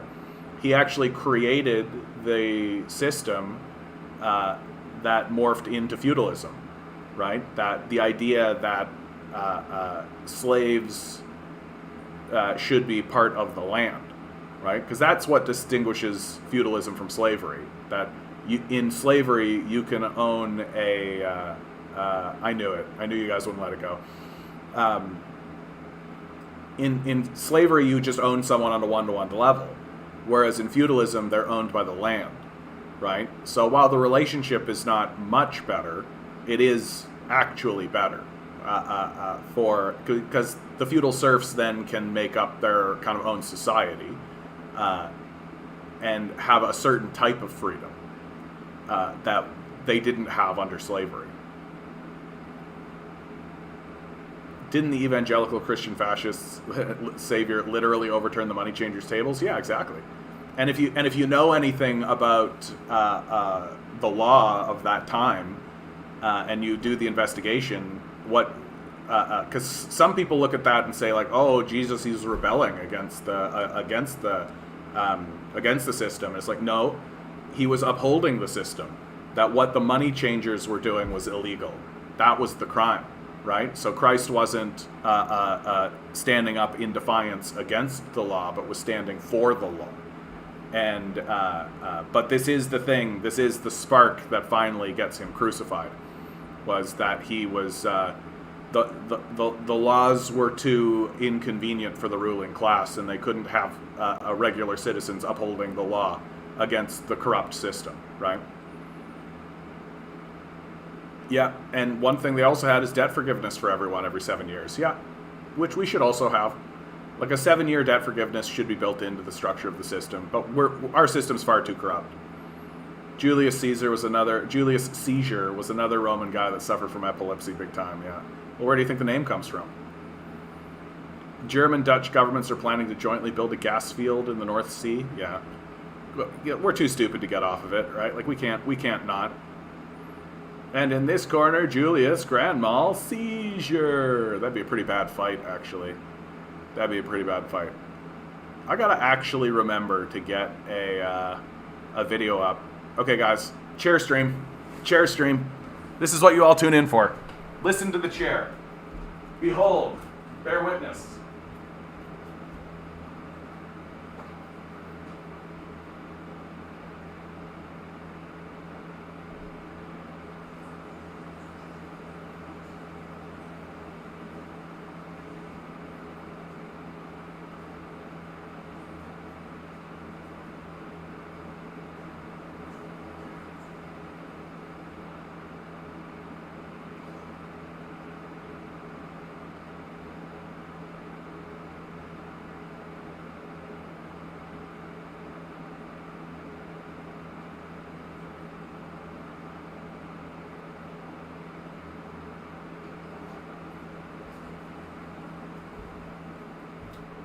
Chair. That's a good point. That's a good point, Chair. That's a good point. Yes, the chair rules. Let what go? I just got back from cooking. Sorry to be the dead, dying horse. But Ben Norton once tweeted gloating about how China executes corrupt billionaires. Deleted it in minutes. Yeah, I mean, no, like, you can't say these sorts of things in the West, right? Like, the idea that there are consequences for actions or that there are laws that are held by the ruling class. Like, that idea can never gain traction in the populace in any serious sort of way, right? The idea that the wealthy should face consequences for their actions, or the idea that there's actually a punishment or a law that applies to the wealthy, right? They call that authoritarian, right? A law that applies to the wealthy is authoritarian, right? So you can't. So of course, someone like Ben Norton would say something like this and experience an enormous amount of pushback because that's blasphemy, right? We passed a law and applied it to everyone. Authoritarian, right? No, our society is deeply corrupt, and like deeply corrupt down to the level of the people, right? Which is why I think the only thing that we can do now is try to create a cultural change and a cultural shift, because like the ruling class is incapable of doing so. And it's become obvious that with the Ontario election, at least here in Ontario, that the populace itself has become deeply corrupted, right? And so we've got to work harder to change the hearts and minds of the people, because God knows that the system of dominance isn't going to do it. Recently, I was watching a video where the guy made the argument that the concept of freedom came from where the serf was able to pay their own rent and able to work for themselves. Oh my God. That's just so fucking stupid.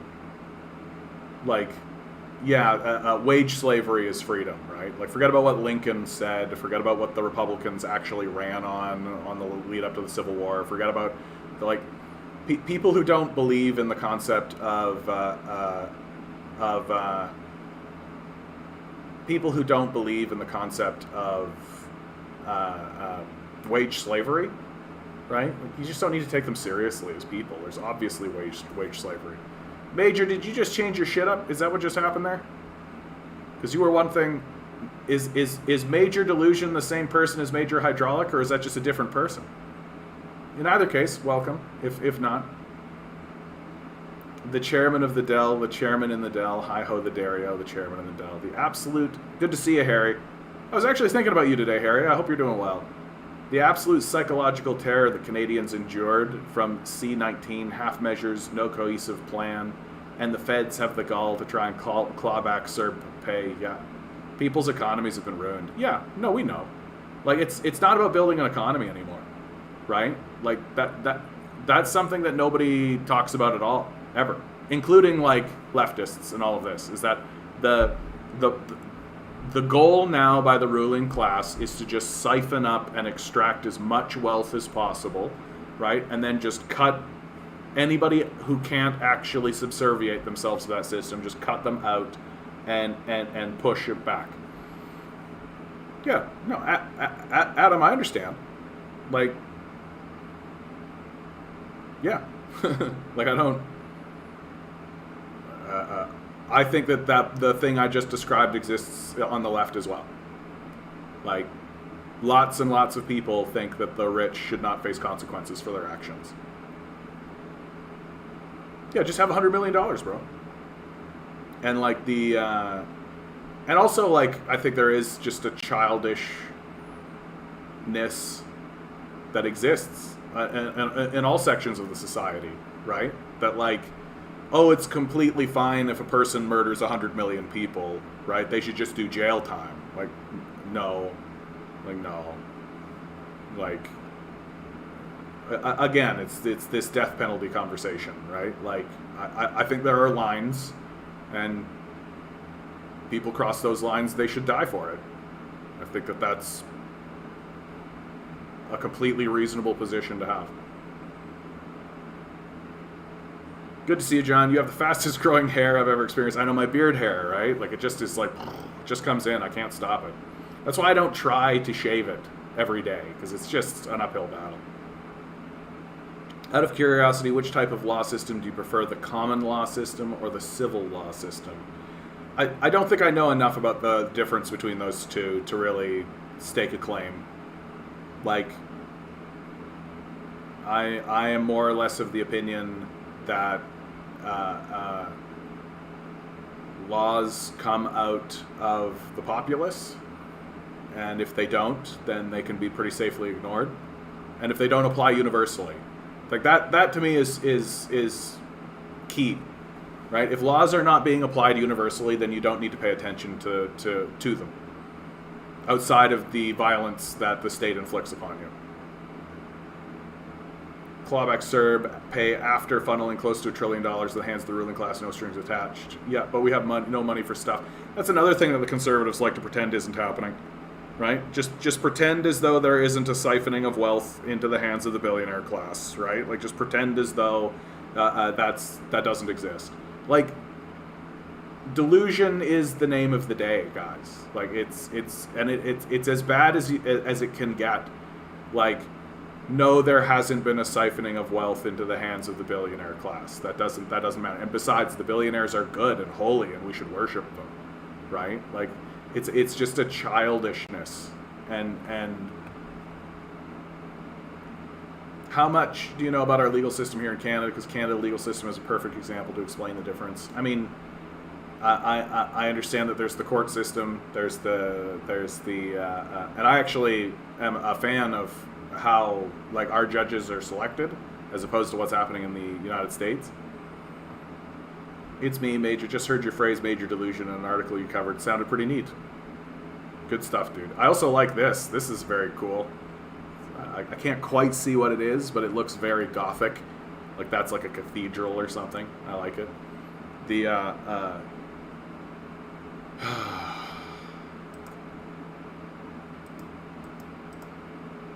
Oh, I wanted to read this one.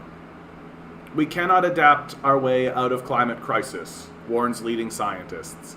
Catherine Hayhoe say the world is headed for dangers people have not seen in 10,000 years of civilization. The world cannot adapt its way out of the climate crisis, and counting on adaptation to limit damage is no substitute for urgently cutting greenhouse gases, a leading climate scientist has warned.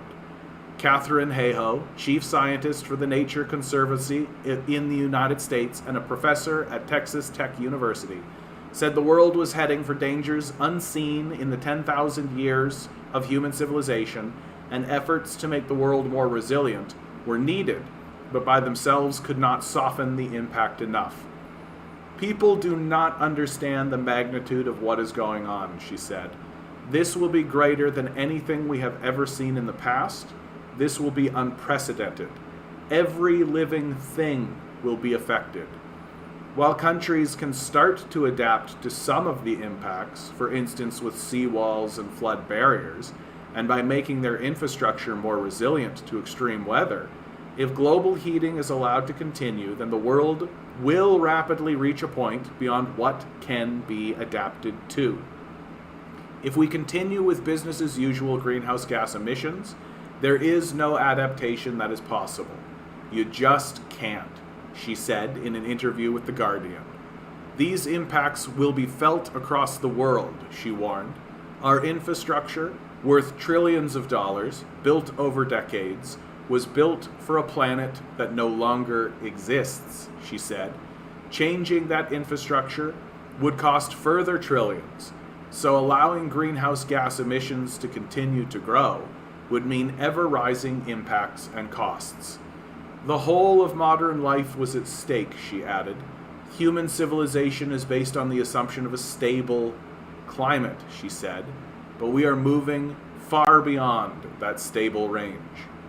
Earlier this month, Stuart Kirk, the head of responsible investment at the global bank HSBC, made headlines by suggesting that financial institutions should discount the risks of the climate crisis as the world could adapt to its impacts. He noted that Amsterdam was built on land below sea level and suggested that areas climate scientists have predicted would be vulnerable to inundation, such as Miami, could be similarly adapted to cope with the risk.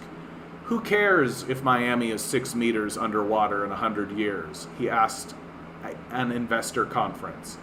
HSBC moved quickly to disown Kirk's comments and suspend him. HSBC Asset Management's chief executive, Nicholas Moreau, said Kirk's remarks do not reflect the views of HSBC Asset Management, nor HSBC Group in any way, not in public anyway, and reiterated the bank's commitment to reach net zero emissions by 2050. HSBC regards climate change as one of the most serious emergencies facing the planet and is committed to supporting its customers in their transition to net zero and a sustainable future, at least in public anyway. Hey-Ho, who has been a lead author on U.S. national climate assessments, said Kirk's comments seemed to reflect an attitude that was gaining ground among climate dismissers, who try to minimize the level of risk from climate change by saying the impacts would be manageable. However, the world's leading climate scientists, the Intergovernmental Panel on Climate Change, warned earlier this year that continued global heating, beyond 1.5 Celsius above pre-industrial levels, would wreak devastation across the globe in the forms of flood, droughts, heat waves, and other extreme weather, with swaths of the planet becoming unsuitable for agriculture and effectively uninhabitable, causing extreme harm to human societies in many places. Hey-Ho said the IPCC findings have not been broadly understood by many people. This is an unprecedented experiment with the climate, she said. The reality is that we will not have anything left that we value if we do not address the climate crisis, which we're not. Like, just straight up. Like, we're not at all. Like, emissions are going up. We're electing climate change deniers and lunatics like Doug Ford. Even our quote unquote left leaders, which are far right liberals,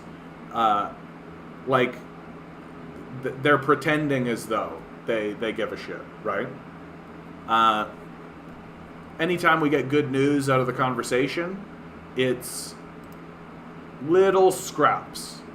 Little tiny scraps. Finland becomes the world's first country to make legally binding carbon negativity pledge. So, one country, right? Many countries have embraced a climate target of achieving net zero emissions by 2050, which, let's be serious, like, this is such total bullshit. If you genuinely believe your country actually cares about this, then you're a gullible rube. Like, it's just another way to just placate, kick the can down, right? Finland's parliament passed a new climate change act last week, committing itself to achieving net zero emissions by 2035 and negative emissions by 2040. While the timeline itself is notable, the act also makes Finland the first country to make legally binding climate negativity pledge, Protocol reported. High-income countries have to make a progressive and active role when it comes to tackling climate change. Finnish Environment Minister Emma Kari told Climate Home News. I mean, isn't Finland joining NATO? So the American military is the greatest threat to the world right now in terms of its climate emissions. And these guys are joining them. So who gives a fuck about this? The target was decided back on the work of the Finnish Climate Change Panel, which calculated Finland's fair share of the world's remaining carbon budget based on its population size, its ability to pay, and its historical responsibility for the climate crisis. The results for Finland are clear in all cases. Finland should be greenhouse gas neutral during the early 2030s and clearly net negative from 2040 onwards, the study authors wrote. Based on the same criteria, Germany and the EU should also reach net zero by the early to mid 2030s, the analysis found.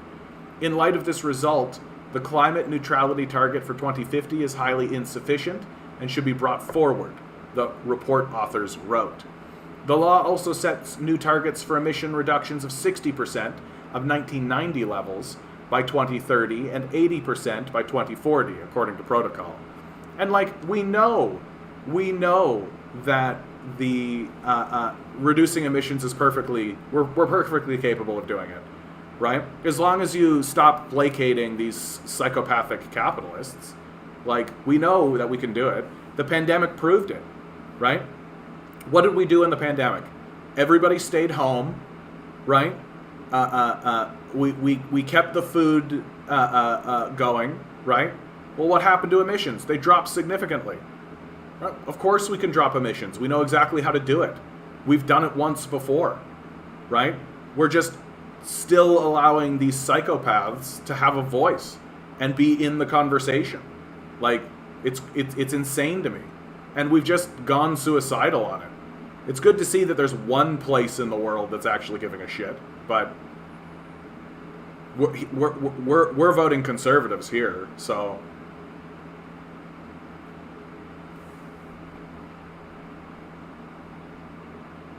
Eric, man, I gotta be really straight up with you right now. I don't really care about this. Like, I don't necessarily care. Like, I care about this. I mean, electric vehicles is a disaster in and of itself. Like, it requires 15 times the amount of copper. Like, where's that coming from? Right? Like, we're just going to keep...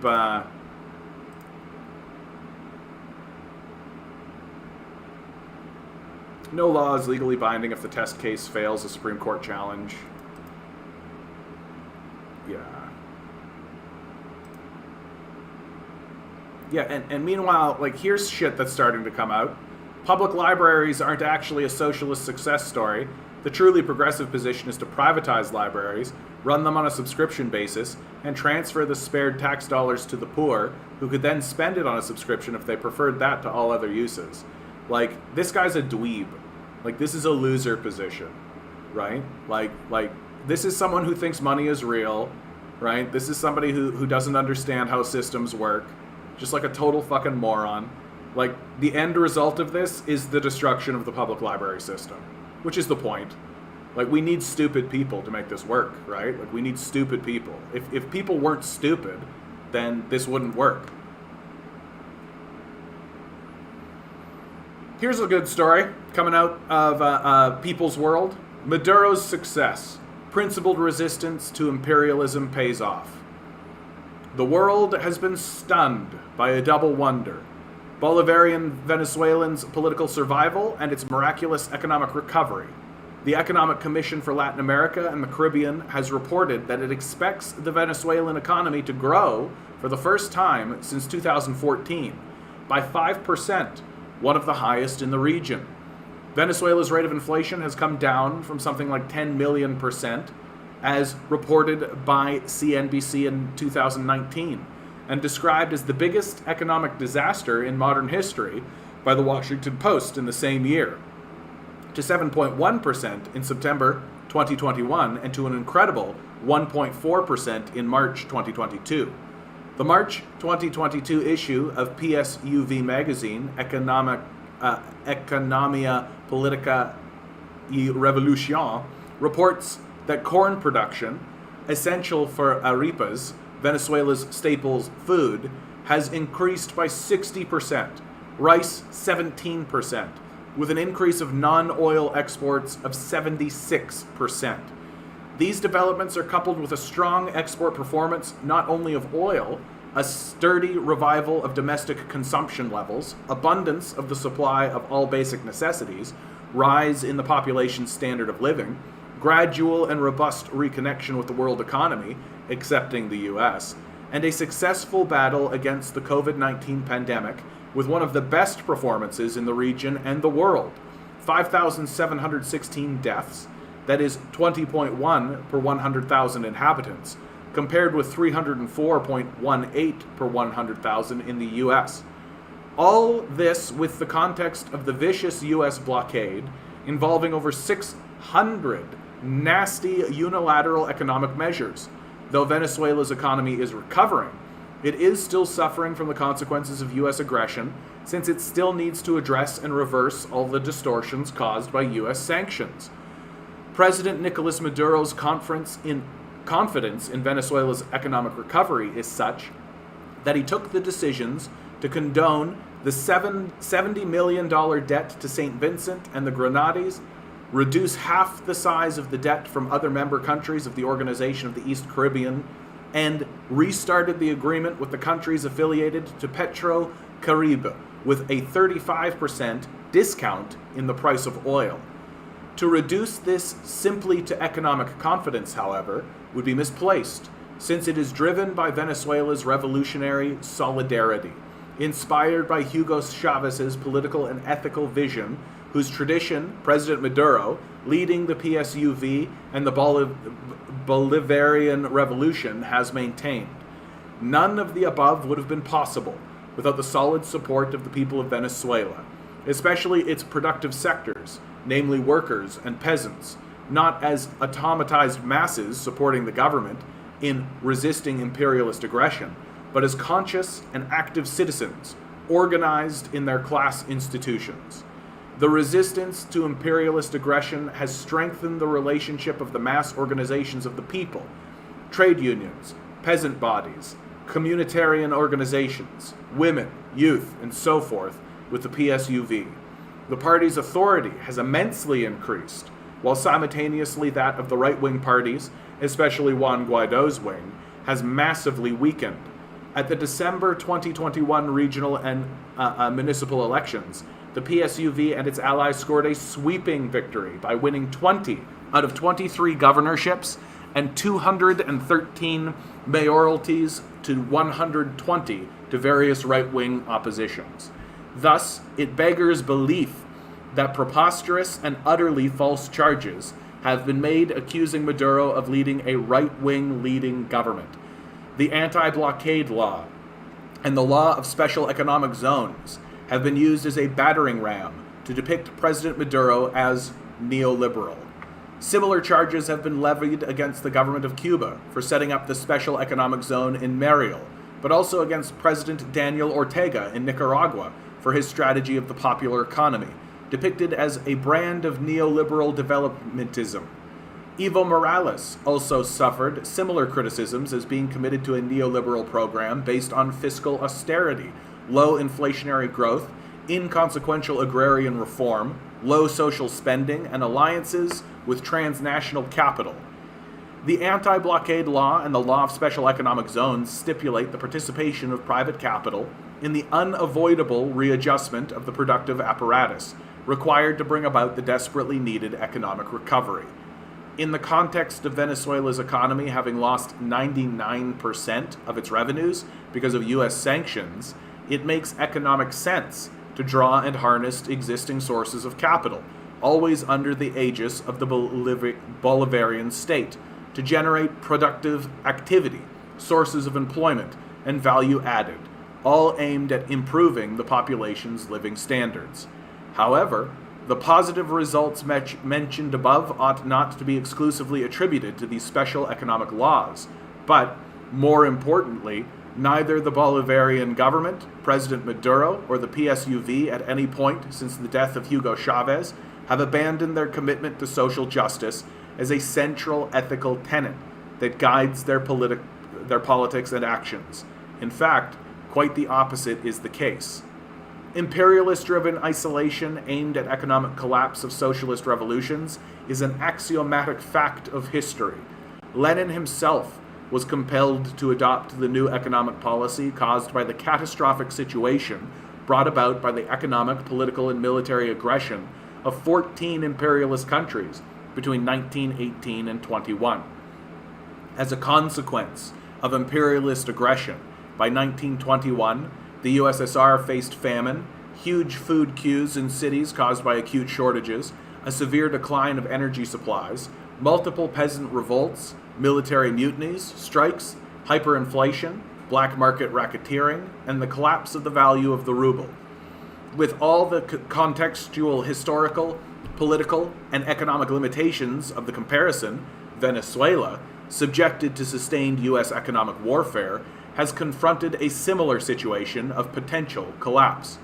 At any rate, no true neoliberal policies anywhere in the world, from the U.S. to Sri Lanka, implemented as an emergency package to deal with a severe economic crisis, have ever produced an improvement in any country's economic performance, rise in the standard of living, expansion in the self-organization of the masses of the people, and greater political support from the government that implemented them. This is obvious to even the most superficial observers of current affairs in Latin America, who find it difficult to deny that it is neoliberal policies that lie at the heart of the catastrophic failure of the domestic oligarchies in Bolivia, Chile, Peru, Honduras, Mexico, Argentina to consolidate their rule, a malaise that is currently hitting the narco state of Colombia and fascist President Bolsonaro in Brazil hard. Joe Biden's desperation to obtain extra sources of oil supplies led him to send a U.S. delegation to talk directly to President Maduro, a government the U.S. does not recognize, on at least 2 occasions, which have resulted in a stronger reassertion of Venezuela's national sovereignty and a massive vindication of Maduro's legitimacy. Thus far, these peculiar encounters have produced a very mild easing of U.S. sanctions, but a strengthening of Carcaras's demand for the full lifting of all sanctions and formal recognition of President Maduro's democratically elected government. Contrast this with Europe's abject submissiveness to Washington's dictates.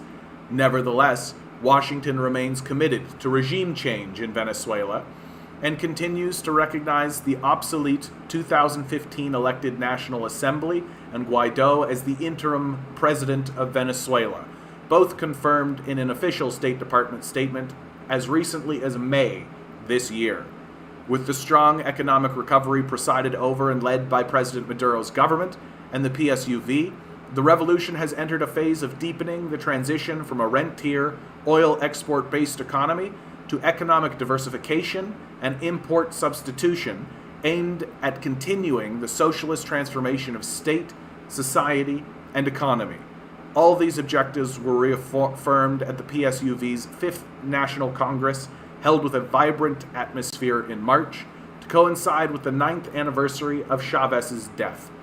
In case there is any remaining doubt about this socialist direction of Bolivarian Venezuela, there are well over 4 million citizens organized in the People's Militia to assuage anyone's misgivings.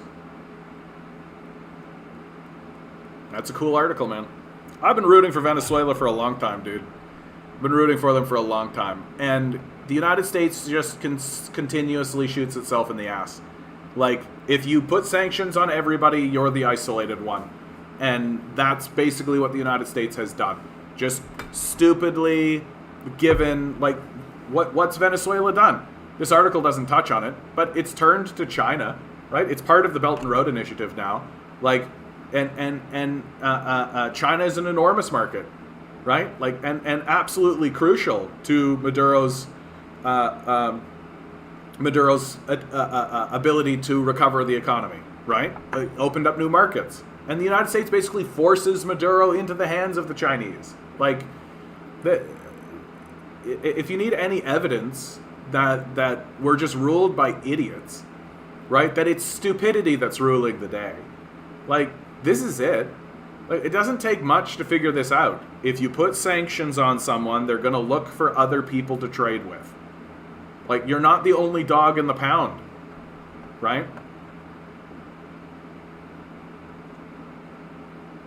Very cool. The diversification of their economy is now central to the solidizing of socialism in Venezuela. Yeah, and it was actually one of the critiques. Like, I listened years back. I would listen to Noam Chomsky talk about this, and one of the things that Noam Chomsky was very vocal about in his critique of Venezuela was their inability to diversify their economy, right? Which looks like the Venezuelans took to heart, right? And diversifying and of course, like, the diversification of an economy is absolutely important, right? You don't want to be banking completely on one thing, right? Like, you want to have a diverse portfolio, you want to have a diverse economy, and like, we are looking at a period of time now where, like, as South America begins to reject the United States neoliberal agenda, right? You got Chile, Peru, Colombia, Venezuela. When Brazil reelects Lulu, as it looks like it's going to happen, when is that going to happen? When is the election in Brazil? October 2nd. Something to look forward to, right? Something to look forward to. So, just looking for some polling data here. Yeah, Lula. Polling at 47% to Bolsonaro's 30%, right? So unless something really significant happens, you can see that this party here, who's the green line here? Huge drop in support, huge swell of support, right? Lula being elected during this period of time when there's this huge energy, like you talk about a zeitgeist, right? So while the United States and Canada are collapsing into overt fascism, like it's gonna be really obvious that that's what's going on. Well, here comes Venezuela going in the opposite direction, right? And South America going in the opposite direction. That these guys are going, and if Lula becomes the leader of Brazil, you are going to start talking about federation. There's already been talks of federating their economies and federating the system, right? To create a system similar to the EU, right? And if Brazil is on board for that, Brazil is the largest economy on the continent. It's pretty likely that such a thing will occur. And if it occurs under socialist principles and socialist ideas, like if I'm these guys looking to build institutions, who am I looking at? Most definitely. You got to be looking at China right now. Like if you're a developing economy, or a developing economy, but if you're an economy that's trying to build up and trying to gain strength, this is absolutely what you've got to be looking at. And any country, and even the developed countries, even Europe and the United States, like if you're not looking at what China is doing and paying attention to it and asking yourself like, hey, how can we do that too? You're stupid. And we are. Like we're just stupid.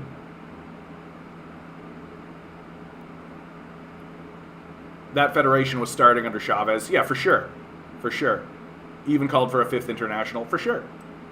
And these things take time, of course, right? And there's a reason they had to get him with the cancer gun. Or in his case, it was the heart attack gun, right?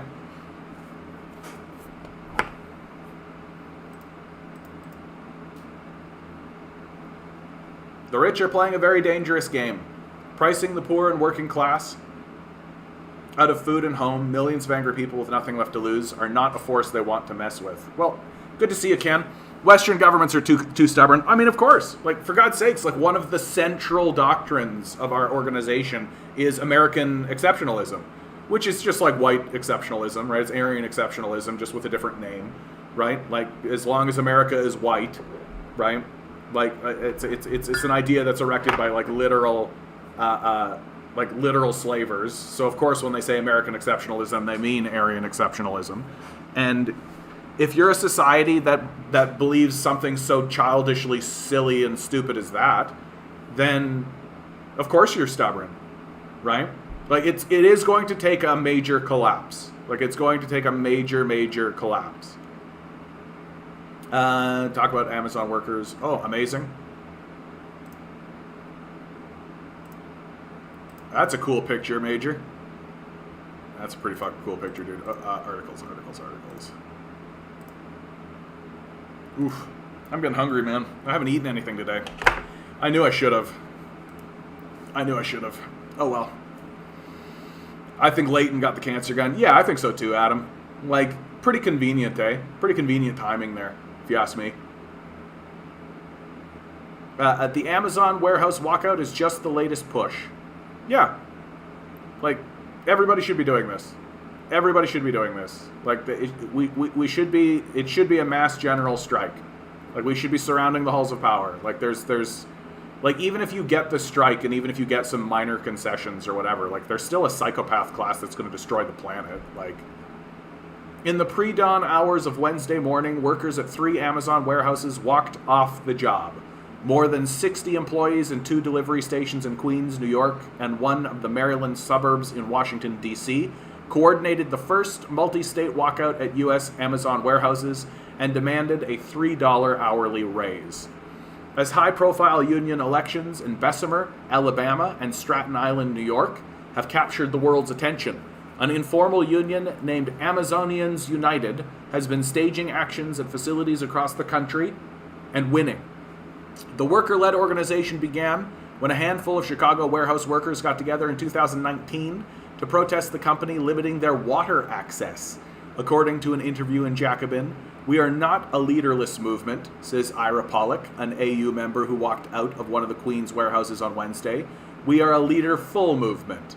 The group has public chapters in Chicago, New York, Maryland, Sacramento, North Carolina, and other locations, while others prefer to operate underground.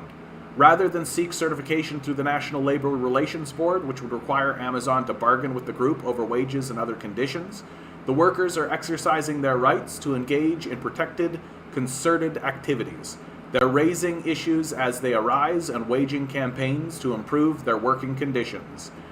Over the past couple of years, AU members say they've won pay raises, paid sick time, and have had previously been denied paid time off for part-timers and COVID-19 safety measures, among other victories. Some are small, yet impactful, like the installation of anti-fatigue mats to cover the hard warehouse floor and improve the working conditions of people standing for long periods of time. Earlier this year, workers in Chicago said they want an hourly raise of between $1.45 and $2.30 after they walked off multiple sites in December, demanding higher pay. Amazon says the pay rises were part of a regular wage review process that impacted employees at more than 24 facilities around Chicago. Inspired by their colleagues, workers at 6 warehouses, including those in Queens and Maryland, submitted a petition to Amazon in December with several demands, including a 5-minute break extension, an end to understaffing, an inclement weather policy, and a $3 raise. In Maryland, workers say the current minimum wage is $15.90, and in Queens, it's $15.75. We're proud to offer industry-leading pay, competitive benefits, and opportunity for all to grow within the company. While there are many established ways of ensuring we hear the opinions of our employees inside our business, we also respect the right for some to make their opinions known externally, Amazon spokesperson Kelly Nantel wrote in a statement. Just more wanking. Workers say in January the company issued a rule barring phones from the warehouse floor, and they delivered a petition demanding that it reverse that order. "We won that demand almost immediately," says Linda, who works in package sorting at the DMD9 facility in Maryland. The company had recently come under fire for reinstating a cell phone ban after 6 Illinois employees died inside the warehouse during a string of tornadoes. As of Wednesday, Amazon had not acknowledged the petitioner's central demand, the $3 raise, so we decided to speak the language that Amazon understands and walk out, says Ira Pollock, a package handler in Queens. They filed out of the building, one warehouse at 2:45 a.m., the next at 4 a.m., and the last in Maryland at 6:30 a.m. Organizers say those who walked out represented between about 45 and 75% of the staff, depending on the facility. They rallied outside the delivery stations in the early hours, giving speeches and sharing food, supported by community members. "There was a lot of anxiety around who was going to walk out with us," said Michael Carter, who works in the problem-solving department at DMD9, "but we were all ready to do it. When we all got together, it was like a football team."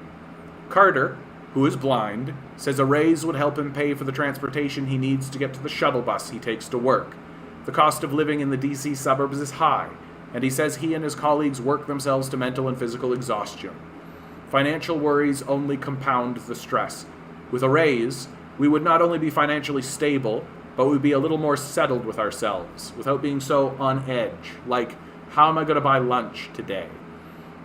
Some AU workers who followed the retail, wholesale, and department store union election campaign in Bessemer were dismayed by the process. They saw news of consultants being shipped in the hold round-the-clock anti-union meetings and saw how Amazon bombarded workers with texts and flyers urging them to vote against union representation. The union lost 1,798 to 738 last March, but the election is being rerun this month because Amazon was found to have violated labor law during the first run. U.S. labor law allows employers to hold anti-union meetings during work hours and lets them bar union organizers from the premises, heavily tilting the power balance in employers' favor. The Protecting the Right to Organize Act, which passed the House of Representatives last year, would ban these meetings, but it is currently stalled in Congress. It just seems to us that it was not a very empowering process, says Linda, whereas directly confronting your managers and making them have to appreciate you and be like, please, can you work? Because I can't make money otherwise. That's real power. You really feel that. You had 700 people saying they wanted a union, says Pollock, referencing the Bessemer workers who voted yes. But at the end of the day, the government said that's not enough. You can't have a union. Our stance is we're not going to let the governments tell us we can't have a union. Those 700 people in Bessemer, if they want a union, they can start acting like a union and have a union. They can win a lot by doing that. When the labor movement's hopes were dashed by the Bessemer loss last year, many argued that new approaches were needed to take on Amazon. The company, they note, can seem purpose-built to avoid unions. Their turnover rate is astronomical. Workers complain they are heavily surveilled. The company's pockets seem bottomless. Its logistics network is massive enough to absorb disruptions. The Teamsters labor union, which passed a resolution to unionize Amazon last year, has argued that a multi-faculty strategy is necessary to win, although NLRB elections still happen one facility at a time. Many organizers see a legally enforceable collective bargaining agreement as the gold standard of worker power. But Amazonians United isn't planning on waiting for labor law to catch up to the 21st century workplace. Labor actions outside NLRB certified unions have always gone on, with campaigns such as Fight for 15 winning significant wage increases for fast food workers. Despite past victories, Amazonians United is not immune to retaliation from the company, with The Intercept reporting that Chicago workers suffered intimidation and disciplinary write-ups following one of their walkouts. The company later settled the complaints with the board, according to the Chicago Tribune, but did not admit to wrongdoing. In December, the day after the Chicago walkout, Amazon reached a settlement with the NLRB that was intended to make it easier for its employees to organize. The company agreed to allow organizing in non-work areas of its facilities to send notices informing workers of their rights.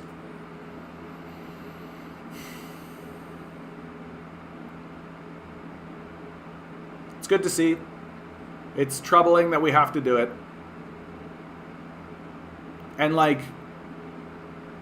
these sorts of things are just the beginning, right? It's not enough to organize and strike for slightly improved pay or any of this kind of stuff. The catastrophes that are coming don't care if you make $20 or $15. It's not going to matter. The sun doesn't give a shit what your wage is, right? It just shows you how profoundly unserious we are as a species, and how profoundly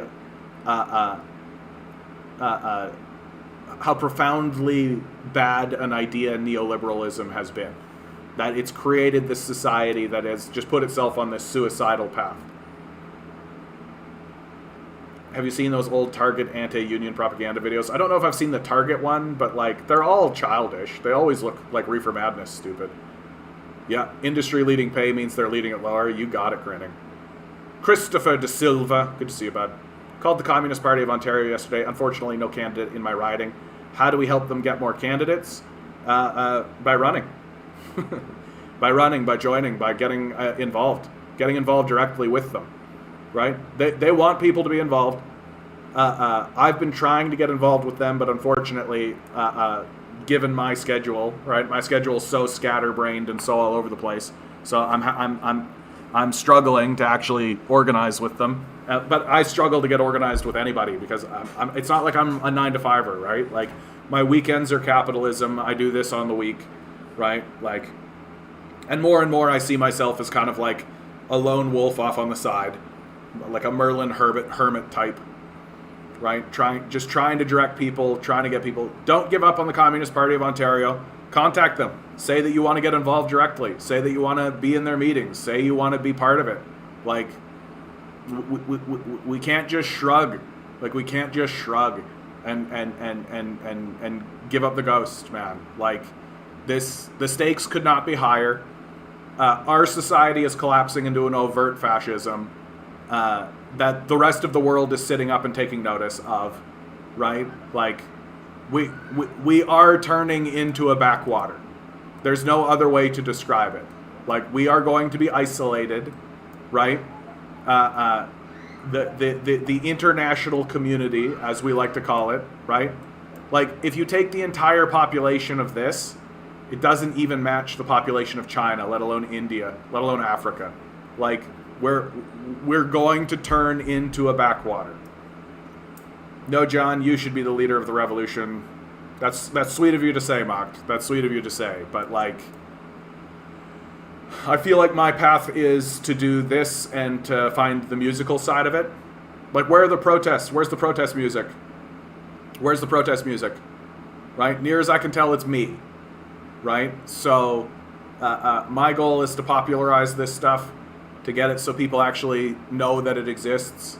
Like, it's when you live in a post-truth society that cannot be swayed by reason, right? That cannot, that doesn't care about facts or evidence or truth, then what you need to do is engage with them in through the arts to find the emotional truth, because that's all we've got left, right? When you're dealing with people who are strictly emotionally driven, like strictly, they don't care about facts or evidence. They're not capable of using their brain. They're not interested in using their brain. They're pleased with their stupidity. They're happy that they're stupid. Then the only thing you've got left is to attempt to sway them through emotional truth, which is the arts. And the capitalist death cult is well aware of this, by the way, which is why they've worked so hard to destroy the arts and to denigrate the artists and do everything they can to try to funnel the populace into just artistic dead ends, like Marvel movies and Star Wars. Like, just make it as worthless as possible. Make it so that it's just a meager distraction from the hellishness that is their lives. Like sports, right? Sports are like this too, right? Just have people root for their team, and just reduce the intellect of the populace as swiftly as you can. So that's kind of you to say, Mocked, but I feel like my path is through the arts, as it always has been, and has been an artistic pursuit. We're facing some really dire situations. We're facing some real we're facing some real shit.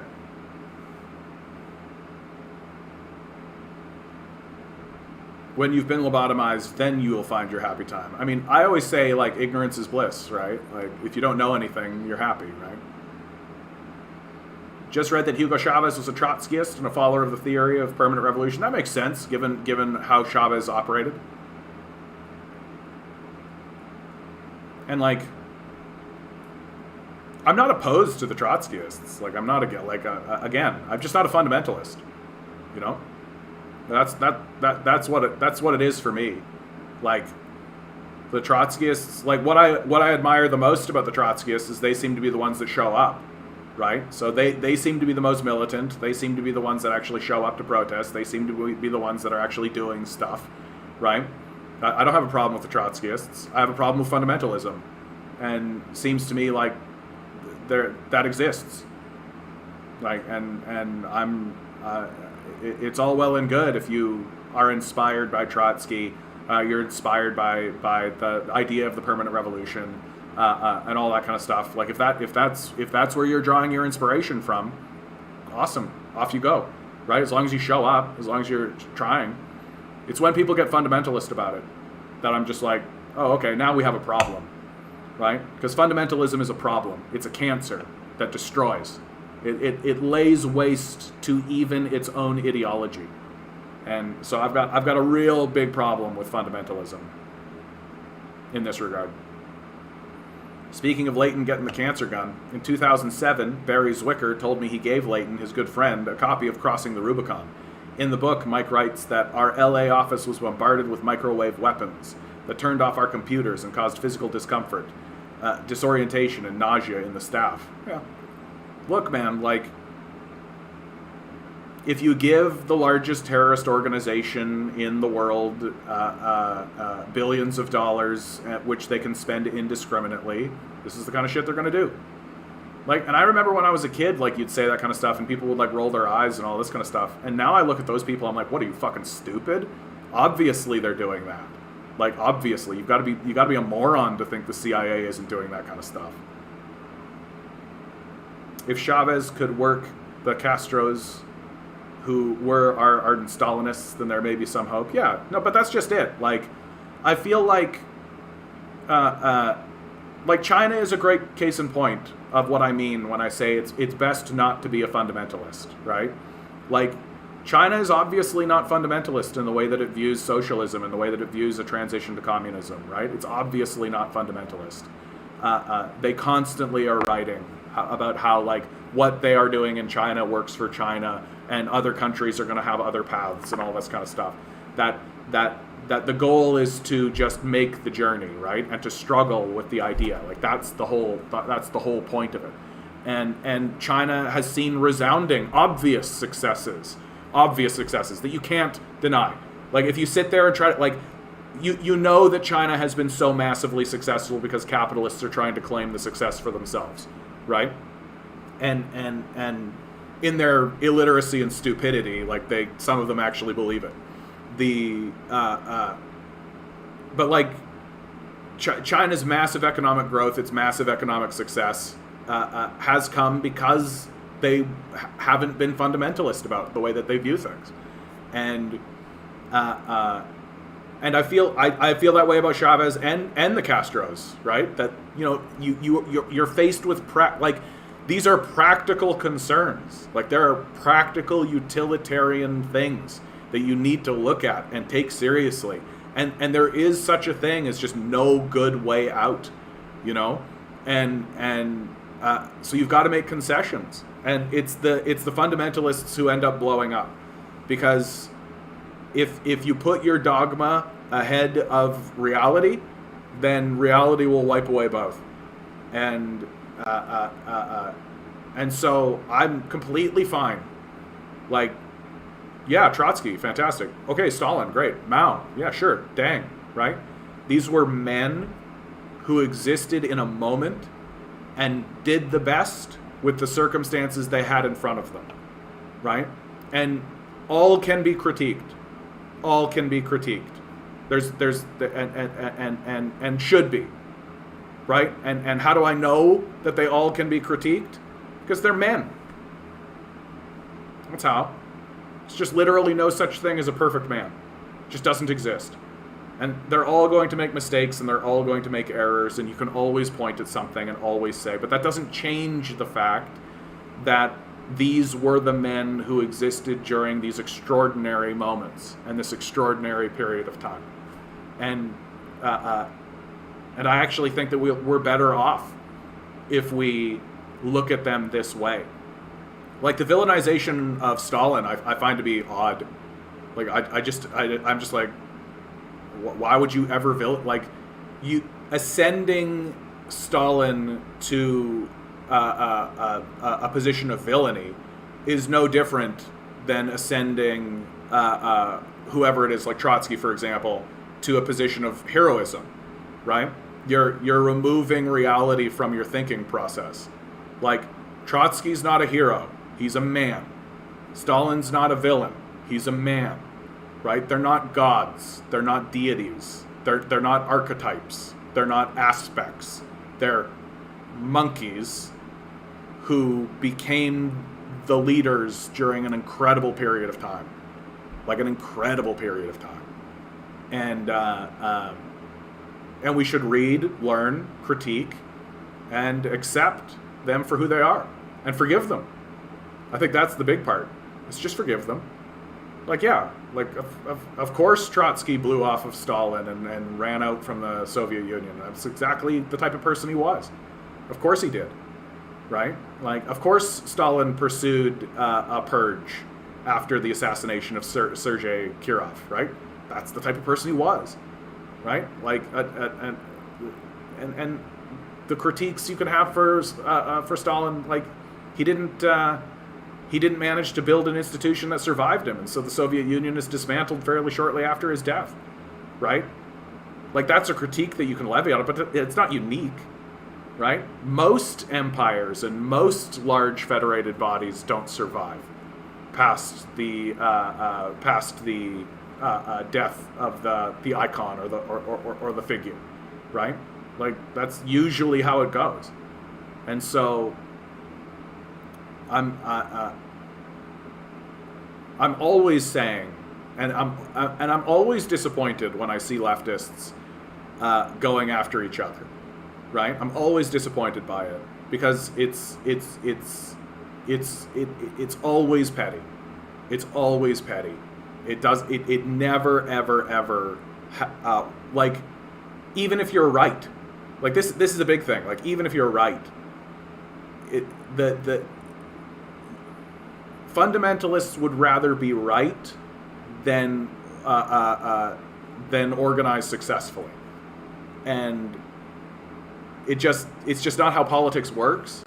It's just not how it actually happens, and I'm constantly aghast at how people are really willing to sacrifice everything for people who are long dead, and likely for people who would be like, bro, like, organize with these guys, like, organize with these guys. Like, what are you talking about? Like, sure, have your, like, you know, your minor disagreements, but like, I feel like most of the time when I see these minor disagreements, I'm like, these are disagreements that should be happening over drinks, you know, and they should have that quality of like, who do you like better, Kirk or Picard, right? Like, these are the types of disagreements that should be had in comradely environments like a pub or a bar, where you're discussing things and you're getting into it in a more abstract sort of a way. But that's not how leftists are operating. They're like publishing articles and like making a big fucking stink about it and drawing lines and all this kind of shit. And it's just like totally self-destructive and completely unnecessary. Like, completely unnecessary. It doesn't need to be done. Like, it simply doesn't need to be done, even if you're right. Like, even if you're right, it doesn't need to be done. Like, we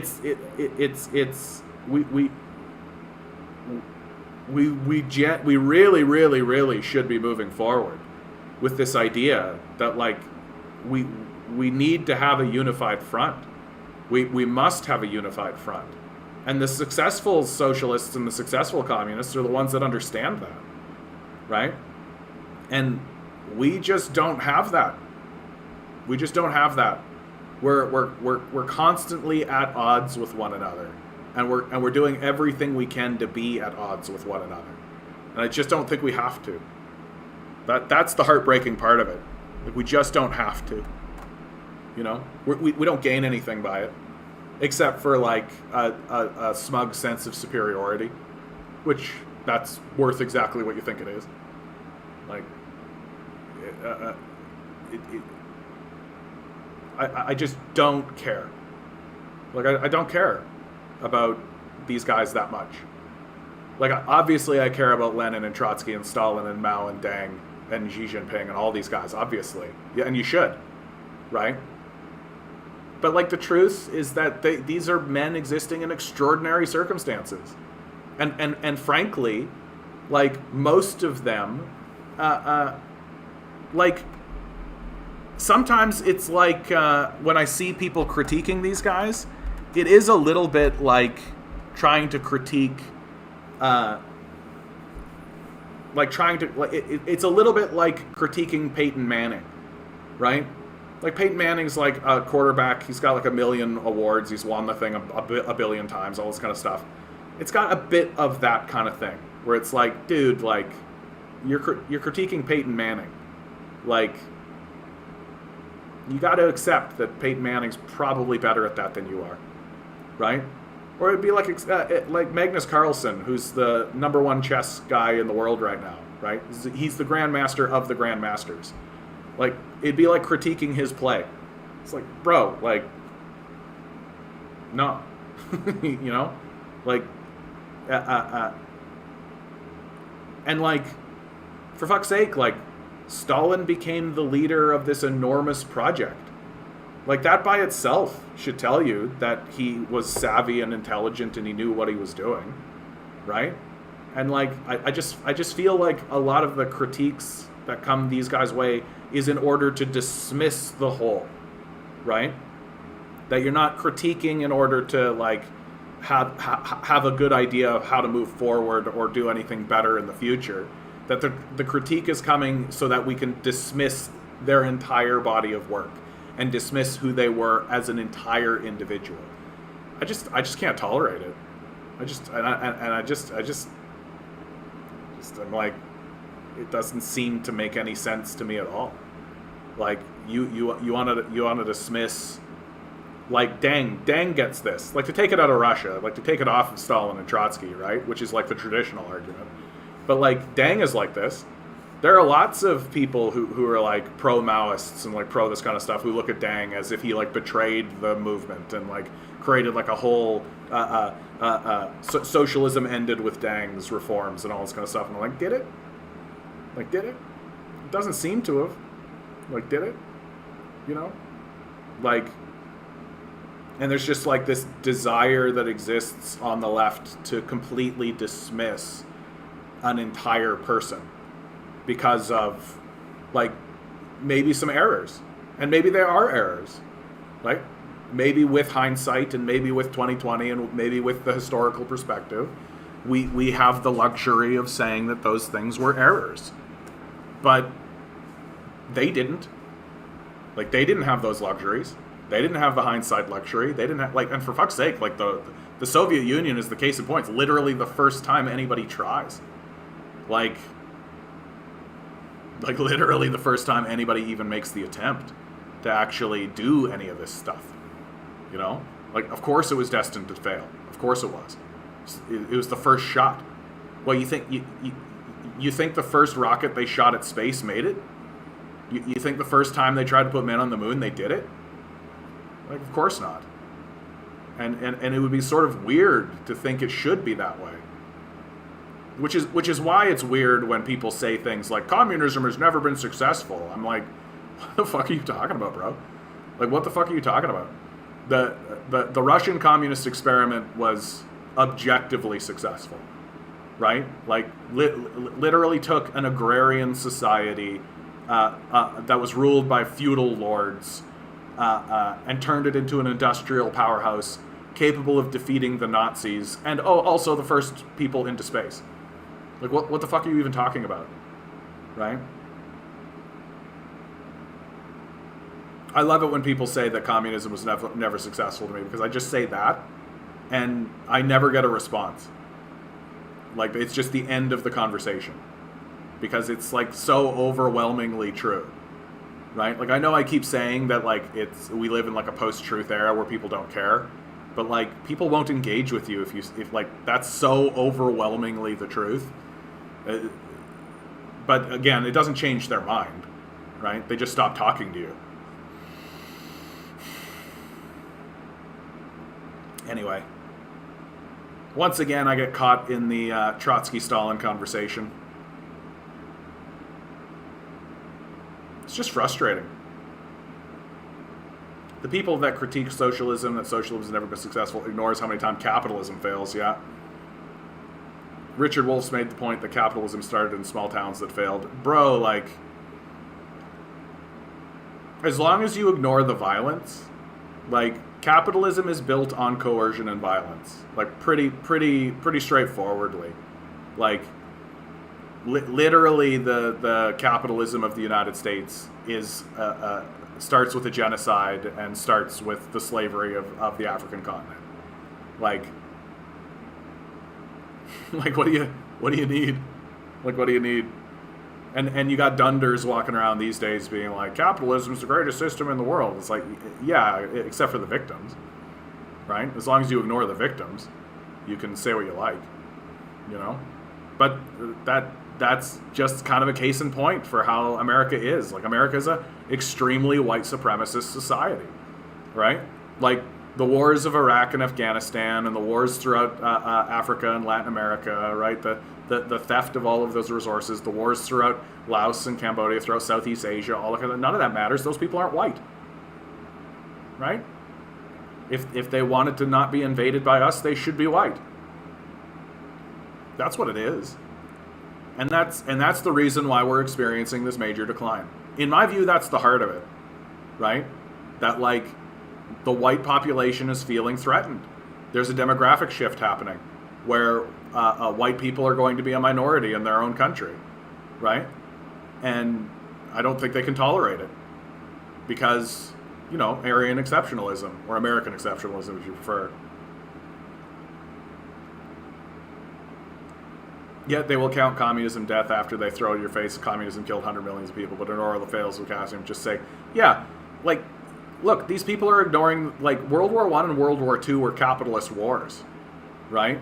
Like, what do you want? Like the Holocaust, like, what do you want? Like the nuking of Hiroshima and Nagasaki, like, what do you want? Like, and communism killed 100 million people. That's my favorite, man, when they say of China.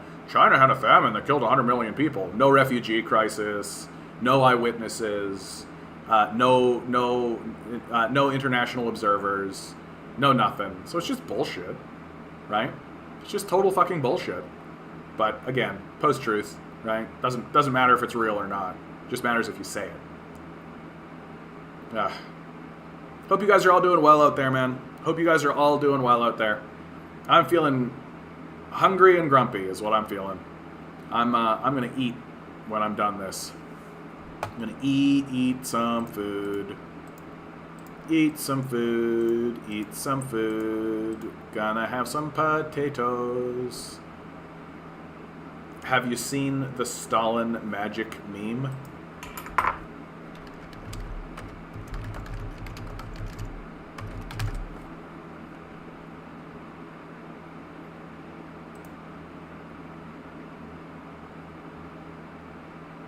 Lenin, how did you get all that money for our revolution? The secret ingredient is crime. Yeah. Lenin knew. Lenin knew. My favorite moment was when the Mensheviks and a bunch of other groups passed a resolution saying you can no longer fund these projects with crime, right? Because Stalin would, like, rob rich people all the time. He was very much like a Robin Hood style figure, if you ask me. And the Bolsheviks officially went along with it, right? Because they were outnumbered. And and Stalin and Lenin looked at one another and said, yeah, we're just going to keep doing that. Which they did. Oh yeah, here you go. The ability to kill 80 million without decreasing your population. Yeah. Like, that's what's crazy about this, right? Martov was the leader of the Mensheviks. Rad. I don't know enough about Martov to actually comment. So, yeah, like, you got a population of 125, 167, right? 137 because of World War I and the Civil War, right? Then it keeps ascending, goes down because of World War II, keeps ascending. Like, where's this great atrocity that's supposed to have killed all of these people, right? Like, this is what's so fucking stupid about these conservative types. It's like their claims are so easily falsifiable, right? Like, and it tells you the nature of the society that you live in, that they're not falsified on the regular, right? That, like, anyone with, like, this is literally just looking at population growth through, like, year by year. Like, this is literally just census information. It's which is widely available, and, like, it clearly is coming from Wikipedia. Like, We so it's so easy to falsify. And like just like the claim that like in China 100 million people died, like bro, like source needed, like what the fuck? Like it's so easy to falsify. And yet it persists. And yet it persists.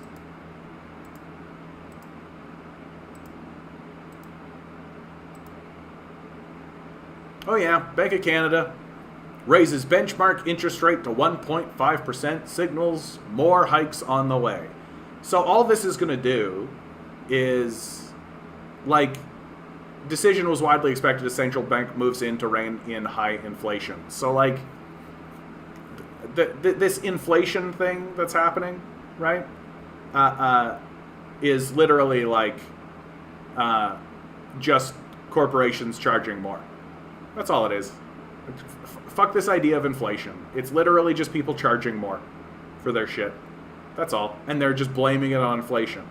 And now you've got the Bank of Canada being like, oh, inflation. Here's a good chance to raise interest rates, bankrupt a whole bunch of people so that the rich people can buy up cheap assets. That's what it's all about. The McCarthyite types will say this is communist propaganda. Yeah, of course. Just like it's Russian propaganda. That's Russian propaganda. Never mind that it's true. Right? Forget about the truth of it. Forget about the reality of it. That's just Chinese Russian propaganda. That's just Russian propaganda. That's all that is. Russian propaganda. That's it. Just that fake news, right? Fake news. Just turn off your brain. Don't need to think about it. No, the goal of this hike, in my view, has nothing to do with controlling inflation. Right? It has everything to do with bankrupting middle class or upper middle class business owners in order to get cheap assets given. Like, it's an extraction. Like, that's the point of this, is to maximize the extraction for the wealthy class. That we're in a period of time now where it's about mass extraction, right? In order to create a two-tiered society. That you have people inside the gated community and you have people outside the gated community. Yeah. Western facts are always a higher grade facts from outsiders. Exactly. Exactly, look at these, right? Certainly not a white supremacist society, right? Certainly has nothing to do with white supremacy.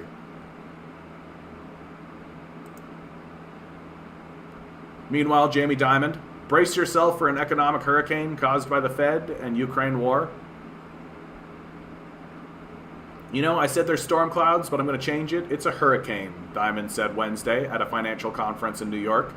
While conditions seem fine at the moment, nobody knows if the hurricane is a minor one or a superstorm Sandy, he added. You better brace yourself. JP Morgan is bracing ourselves, and we're going to be very conservative with our balance sheet. Yeah, like if you have all the money, you don't need to be risky at all, right? You can just keep all the money for yourself. Yep, the economy works better when more people are impoverished. That's exactly right, Grinning. But that's literally their position.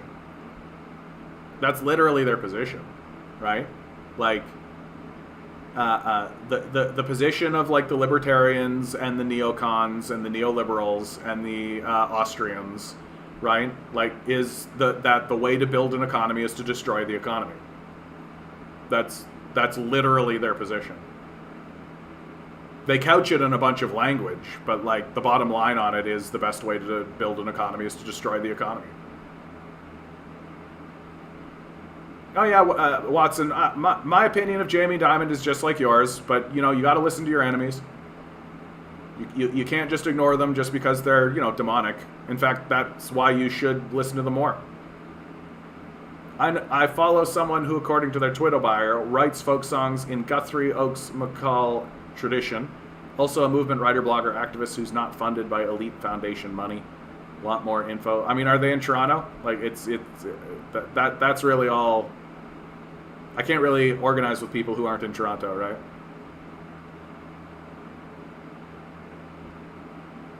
Yep, with all this capital uncertainty, we're going to have to take actions. I kind of want to shed non-operating deposits again, which we can do in size to protect ourselves so we can serve clients in bad times. Like, I agree. I just listen to these ghouls of finance capital, but never. But oh yeah, it's all just bullshit. No, Boston is not near Toronto. Like, Toronto. Hold on. Boston is in Maine. No. Am I stupid? Boston, Maine, right? Boston. Holy shit, Boston. Boston's one of the first 13 colonies, right? Like it's one of the first 13 colonies. It's not New York. Am I wrong? Is it on the other side? Holy shit, I have no idea where Boston is. I'm just realizing this right now. I have no fucking idea where Boston is. Boston. Go south. Boston. Like, I feel like it should be, like, just like New York, right? Like, Boston should be, like, popped out. Boston. Am I going to have to type Boston in? Boston. Boston. Okay, I got to do it. Boston. Wow. Boston, Massachusetts? Dude, why wasn't that, like, popping out? What's up, Boston? Boston. Massachusetts. I'm with you, Generation. I'm with you. I was right about it being one of the 13 colonies. Boston, Massachusetts. I thought Boston, Maine, because it's M-A-M-A. That's my excuse. Boston. All right. Sorry, Boston. I didn't know where you were. I feel bad. That's actually not that far away. Toronto. Honestly, right now, dude, I'm in a place where I just need to build my own profile. Like, I need to build my own recognition. Right? Like, we're in a post-pandemic sort of moment. Like, I'm blown away. The thing that I'm floored about right now is that there's an open mic night on a Friday. Like, that tells you something. That tells you something. That tells you that there's a real hunger to get new artists out there, and there are people who are willing to take a night that traditionally is thought of as like a pretty key, like if you're playing live music, you want like headliners on a Friday, right? Like that's usually what Fridays are for, is for getting your headliners out, like Friday, Saturdays, right? That's usually the case. And so it tells you that there's an energy out there that people want to hear the new music. Can you do the Friday song by Joe Jackson on Friday night? I don't know what that is, so no. I'm going to play my own music, dude. I'm definitely 100% playing my own music. Like it's been years. I've got all this new music that I've been playing for you guys, and you guys have been lovely about it. But I definitely need to get that out into the actual world and into the actual space. Not just the digital space, but the actual space. All right, we've only got 8 minutes left. Somebody pick a country. All right, just a little blip. No, just a little blip. We're back. Just a little blip. Just a little blip. Nothing to freak out about. Just a little blip. Cha-cha. Nothing to freak out. Bop, bop. Yeah. They will start doing that kind of shit, eh? Like, they are going to start shutting down the internet. Like, they've already done that kind of stuff overseas. Like, we know that they do it. So, it's going to be crazy time, man. Yeah, CSIS is after us, exactly. I'm definitely big enough for CSIS to worry about me, for sure. I'm definitely big enough for that. Man, I'm constantly amazed, man. Like, I love that you guys are here. It's such a wonderful thing that to know that there are other people out in the world who are thinking this way and who are gathering together, who are trying to find a way to funnel their energy and move forward. Like, you guys being here gives me energy, for sure. Do you know why China banned Facebook from their network and made their own social media? Because Facebook is explicitly white supremacist and was allowing people to call for like the death of Chinese citizens. Like, pretty straightforward shit. Like, if I had if I had a, if there was a, yeah, see you all in the education camps, save me a bunk, yeah. Like, China has thrown organizations out like Falun Gong, right? Like China has banned like racist groups before, right? Like I don't know why. Like, of course, China is going to view Facebook as that kind of a threat, and China also has China has an understanding of cultural power. It understands that cultural forces can arise to challenge power structures, and because of that awareness, it's doing everything it can to make sure that there's no such thing as a celebrity culture, for example, and it's very attuned to this idea that like Facebook can absolutely start to create movements within China itself that would be counter to the revolution, right? Yeah, I've definitely taken a look at the Epic Times by Falun Gong. Yeah, no, it's crazy shit. Like, it's always insane.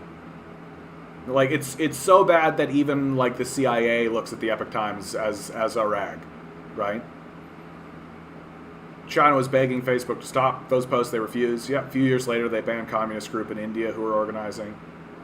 After that, China banned it. Yeah. I mean, like, now and the Epic Times is even farther to the right than right wing.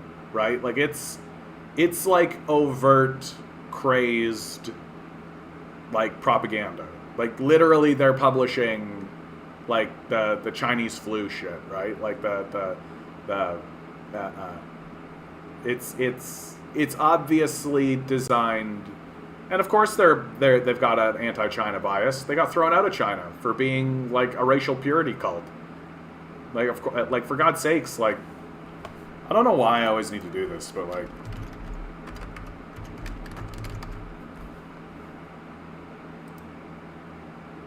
that's their symbol. Like,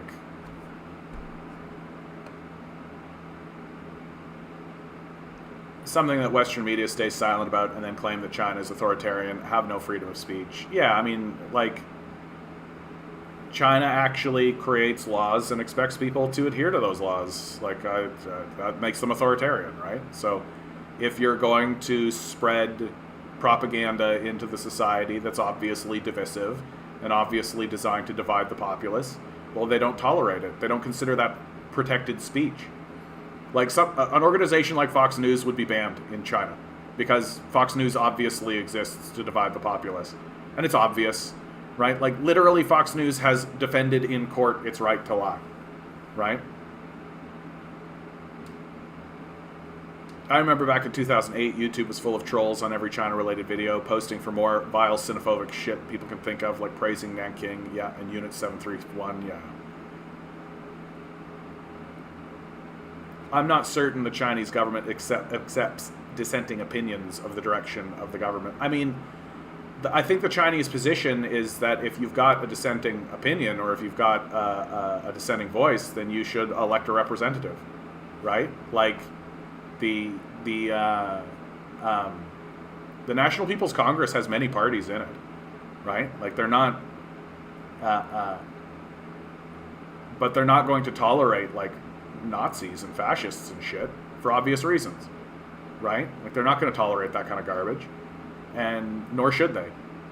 Like, I feel like Western critiques of China are very much like a 12-year-old critiquing a 30-year-old. Like, it's got that kind of vibe about it, right? Like, who gives a shit what a 12-year-old says? Like, really? Like, they're 12. They don't know shit. Like,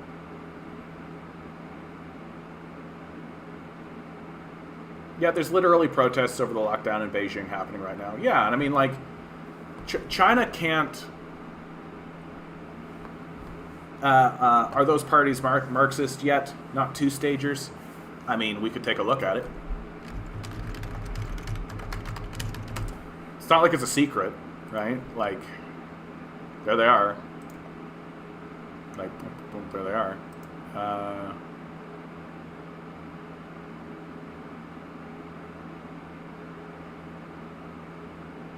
People's Liberation Army, the Taiwan delegation.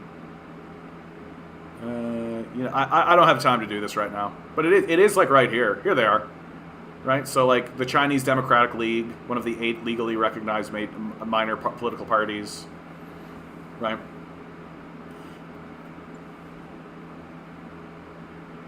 Like the Chinese government, like the CCP, is well aware that that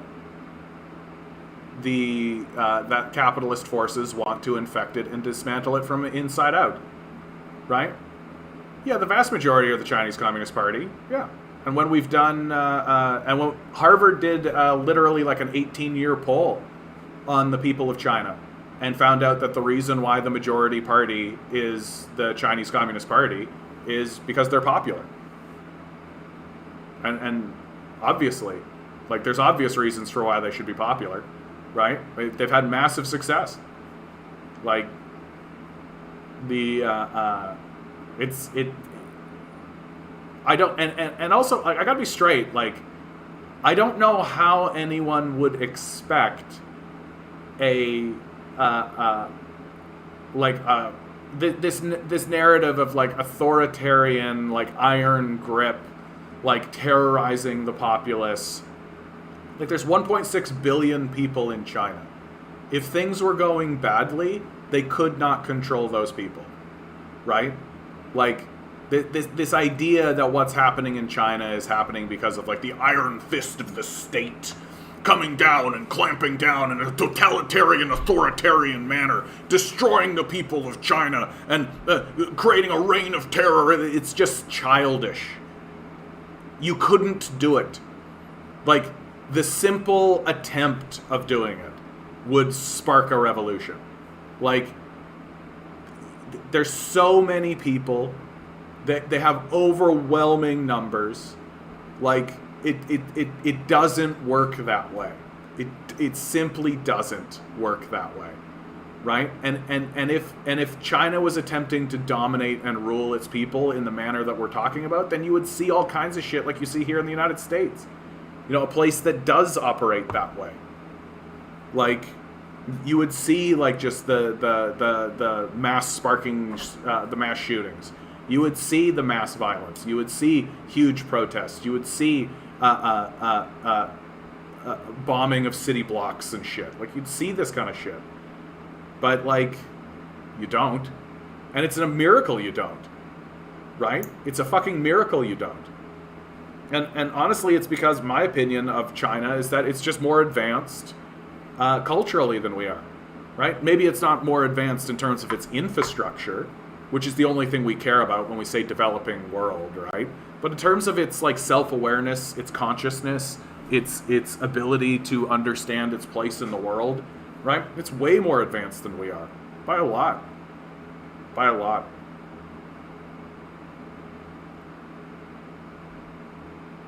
All right, guys, we've reached the end of it. Always remember, you are a quantum being, walking around in quantum energy. The billionaire class is spending hundreds of billions of dollars to make sure you never realize it. You just stay the good little commodity they need you to be. Revolt. Rebel. Repent. Good luck. We're going to need it.